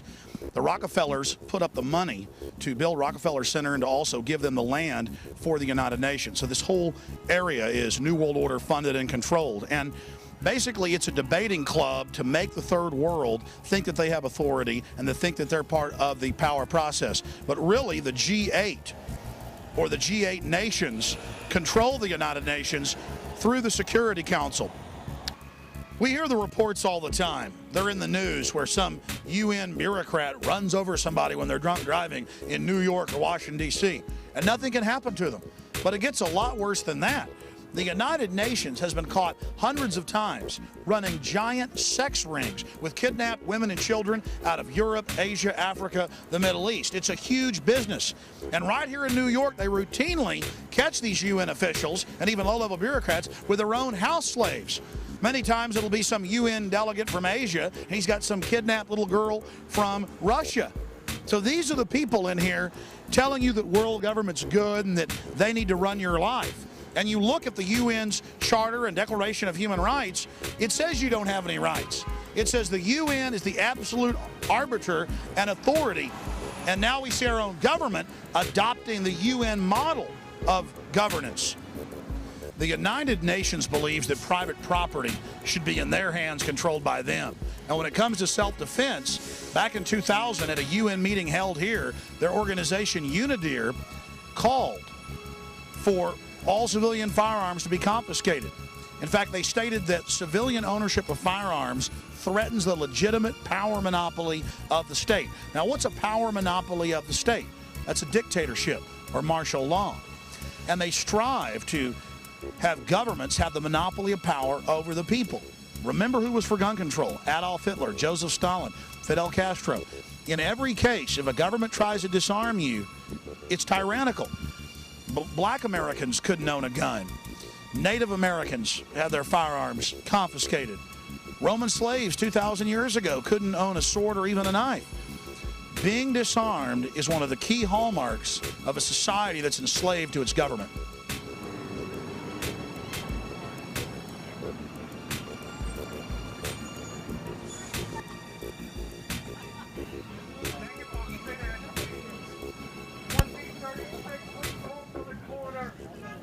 Sorry.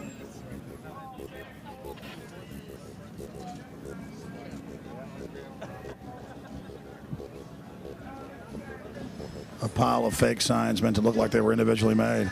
Getting slick here. Republicans do that too.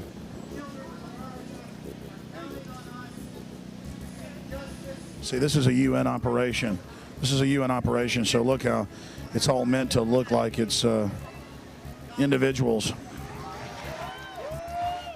Imagine what would happen if these tens of thousands of people were truly informed about the nature of the geopolitical system. Imagine if they saw the big picture and understood that the UN is controlled by the same people that run George W. Bush. But they're all here beneath the United Nations, calling for it to be the global authority, and that somehow all of the ills in our government are caused by national sovereignty. When that's not the case, my friends. The people destroying America are the very people that created the United Nations. It is nothing more than a rubber stamp, a front group of the military-industrial complex of the New World Order. Year after year, the peace activists come out in an ineffective move criticizing Republicans, but it's impossible for them to ever criticize Democrats, who are, as the cliche goes, two sides of the same coin. Democrats and liberals, progressives, socialists, communists, whatever you want to call them, can see the corruption of the Republican Party, which is there for anybody to see. It's horrible. But they can't see the corruption of the United Nations that had thousands and thousands of Indians murdered in Burma just a few years ago to make room for United Nations UNESCO land sanctuary. These guys can see the corruption of the big oil companies, but they don't want to see the document showing that the big oil companies put up the money to found the United Nations so they could control this growing world government body way back in the mid-1940s. You know, we've got the documents where Dr. Henry Kissinger back in 1973 told the most populated 5 third world nations that they had to sterilize forcibly half their women or they wouldn't get IMF and World Bank funding. And the United Nations certified that plan with the IMF and World Bank and helped carry that out. The UN's been caught being involved in sterilization programs in Latin America, in Asia, in Africa. And the last 6 years, 2 separate cases in Asia and Africa, the UN has been caught in massive vaccine programs, tainting them with a very expensive synthetic hormone. They bind it to the tetanus pathogen, give it to women. It's a program only for women because it wouldn't hurt men, and it then permanently sterilizes the women. Now, how is that loving and good? Well, you see, the United Nations thinks that population control is a good thing, both physically with the police state, but also stopping people's reproductive rights, sterilizing them. The UN has put out dozens of public documents where they're calling for an 80% world population reduction. In fact, at the Beijing Women's Conference, the World Conference, back in 1997, the head of the UN Food Program said, "We will use food as a weapon against the people, and we do not apologize about it." And they also gave China awards for their horribly vicious one-child policy. And now you've got 35 million more men in China than you have women. It's causing a societal breakdown. Even the communist Chinese are backing off that policy, and the UN has been urging them not to. Most of these people here are well-meaning good folks, just like most of the idiots at the Republican National Convention are. They can't see evil. They can't name evil. They can't face up to what it is. The facts are a bunch of Malthusian, social Darwinist, same people that funded the Nazis, set up the UN to con good liberal-minded people into being part of this system. That's all this is something to co-opt the population and to enslave the population and to misdirect people into thinking that they have a real escape from the fascism of the Republican Party and other right-wing command and control dictatorships around the planet.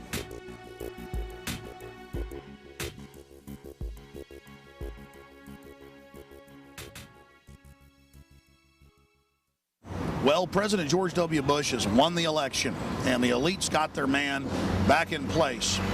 President Bush, of course, has been great for the elite because he's neutralized so many millions of conservatives who believe that he actually follows conservative policies, whereas in truth he's for open borders, gun control, signing on to UNESCO and the United Nations, the growth in government in his first term, double the growth rate under Bill Clinton.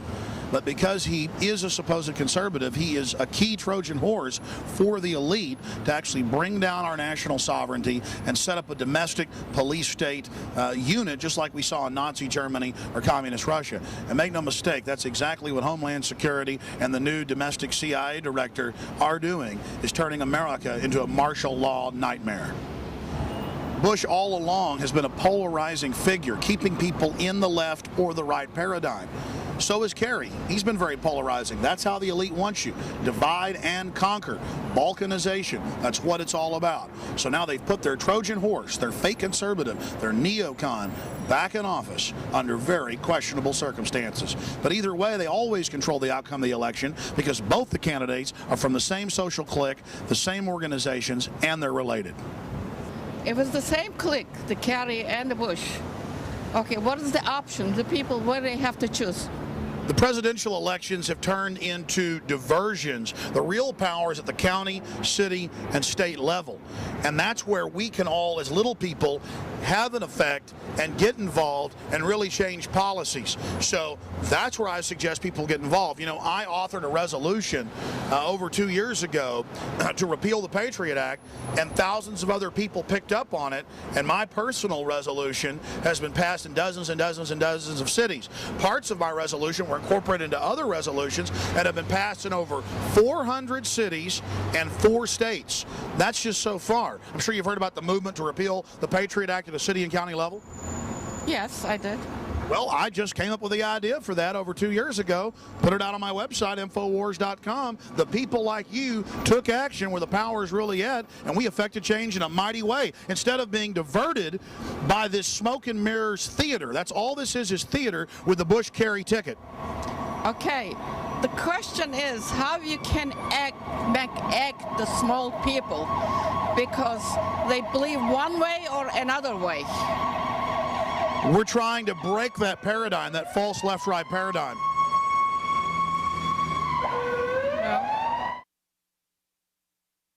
During the protest, we met some great New Yorkers who invited us out for a tour of the city by water in their speedboat.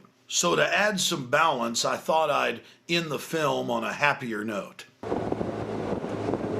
Ground zero, directly ahead of us, folks. Right there.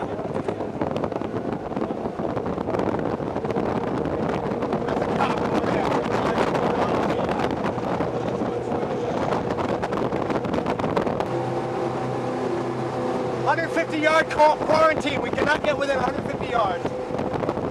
The hollowed out copper shell. Tear down the Statue of Liberty and send it back. There's something still beautiful about it, but No, it's beautiful.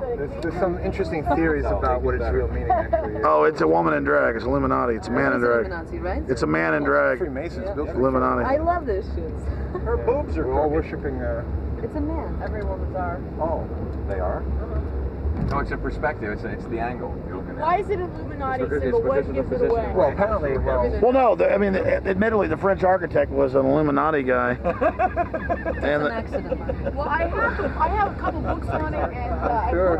I would take it off now. The cop's coming over to us now to check us out. Well, number one, it's male and female. It's androgynous. It's like in Mel Gibson's The Passion, the devil's male and female. So it's androgynous. Yeah, here comes the cops. Keep it rolling. Okay. I don't think they're going to come over to us. What, pansexual? He's got a 50 cal on the front, 60 cal on the back. Let me get this. But it may be He's gonna park between us and the statue. And they also showed you like the different. They had different ideas before they came up with the process, and I forget exactly why they decided upon this. You know, Alex, you're right. I never thought about that. Look at her arm. That looks like a man's arm. No, it is. It's The admitted. hand is huge. Is that an Adam's apple? A man hand. What's their name? The one with the long legs and the long blonde hair. They all say.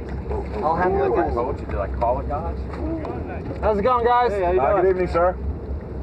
Just checking out the beautiful sights tonight. Like every night, yeah. How's it going, man? I'm sorry? Newport Yacht Club. Yep. We got enough preservers for everyone here, so we got 1, 2, 3, 4, 5, 6, 7, 8, 9, 10. I got 10 in storage up in the front. I got 12 up there. Yeah, we're here. We're pretty much here every night. How's it going, guys? Right. It's pretty quiet out here, huh? Yeah, pretty much. Not a lot of action on it. Yeah. That's. Well, if we see anything, we'll give you a holler. Don't you recognize us by now? No. Stop it, Buchanan. Oh yes, you can. Come on. We're in the boat. She's a beauty. You guys got the life hanging out next to the statue. Come on. That's not too bad. What's better than that, man? You guys have a good night. Take care. You too, man. You too, man. Thanks a lot. Good night. Stay safe. No, that's their line. It's all of our lives. I see. I don't know. Later. She's been inside. Old beds. My impulse is to go over there and talk to you. Downstairs? That's my dialogue. Oh, okay. Oh, yeah. You can't, they were cool. Yeah. Well, they're nice guys. They were nice. But at least we know if there was going to be an Al-Qaeda attack on the statue would be said. Most likely. These guys. You did that. I know. 50 mils out. Makes me so nervous. I'm being serviced. Oh, okay. See, now that's the reaction they're counting on. They're guarding the statue tonight. Yeah. Is that the Watchtower Track Society? Yes, it is, yeah. They like to buy buildings next to bridges. There's the Watchtower. They feel that buying bridges, That's the Jehovah's Witnesses. they feel that buying real estate next to large public works like bridges and stuff gives them energy. It's true. Really? That's what they think, yeah. That's why they own the real estate next to the Brooklyn and the Manhattan Bridge. They love buying real estate next to bridges. Don't ask me why. Gabriel, look at the water, man. Look at the water on your left. Not bad. And it's all printing presses. You got to see what's going on in there. That is a factory of printing right there. This is a Brooklyn Bridge here. I don't think you heard me. Are you live? 1886 this one finished. Washington, well, the British amassed at Staten Island 2,000 ships. Washington boogied right there. He came up through Brooklyn Heights and he had to make a quick boogie out. Because they would have killed him. Here then? No, God, look at the purple on the water. There would have been nothing. Absolutely gorgeous. How deep is this? Harry, how deep is this? We're at 40, we're 51 feet. The last guy I saw get killed, he was on this pier, and what happened was the cops went up to get him, and what I saw with my own eyes was the cop lunged to grab the guy, and he went backwards, so it was reported as a suicide. And when he fell, he hit the high tension wire. Oh my God! You see human going down.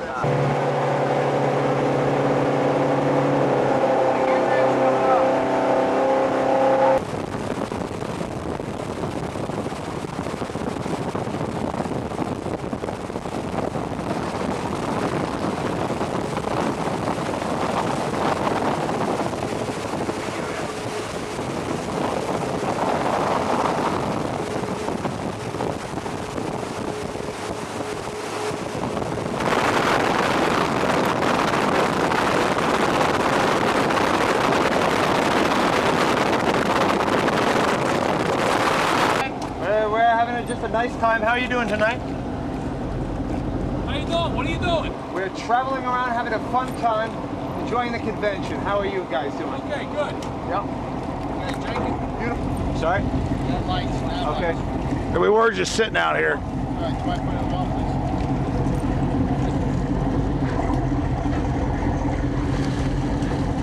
Where are you headed now? We're going to go back to Newport Yacht Club. That's where I'm stationed. Okay, you gonna go back there now? Probably about 15 minutes. Okay, just leave your lights on, all right? Thank you, sir. Okay, good night. Have a good night. Good night to be out, isn't it? Calm. It's calm. Nice. God bless America.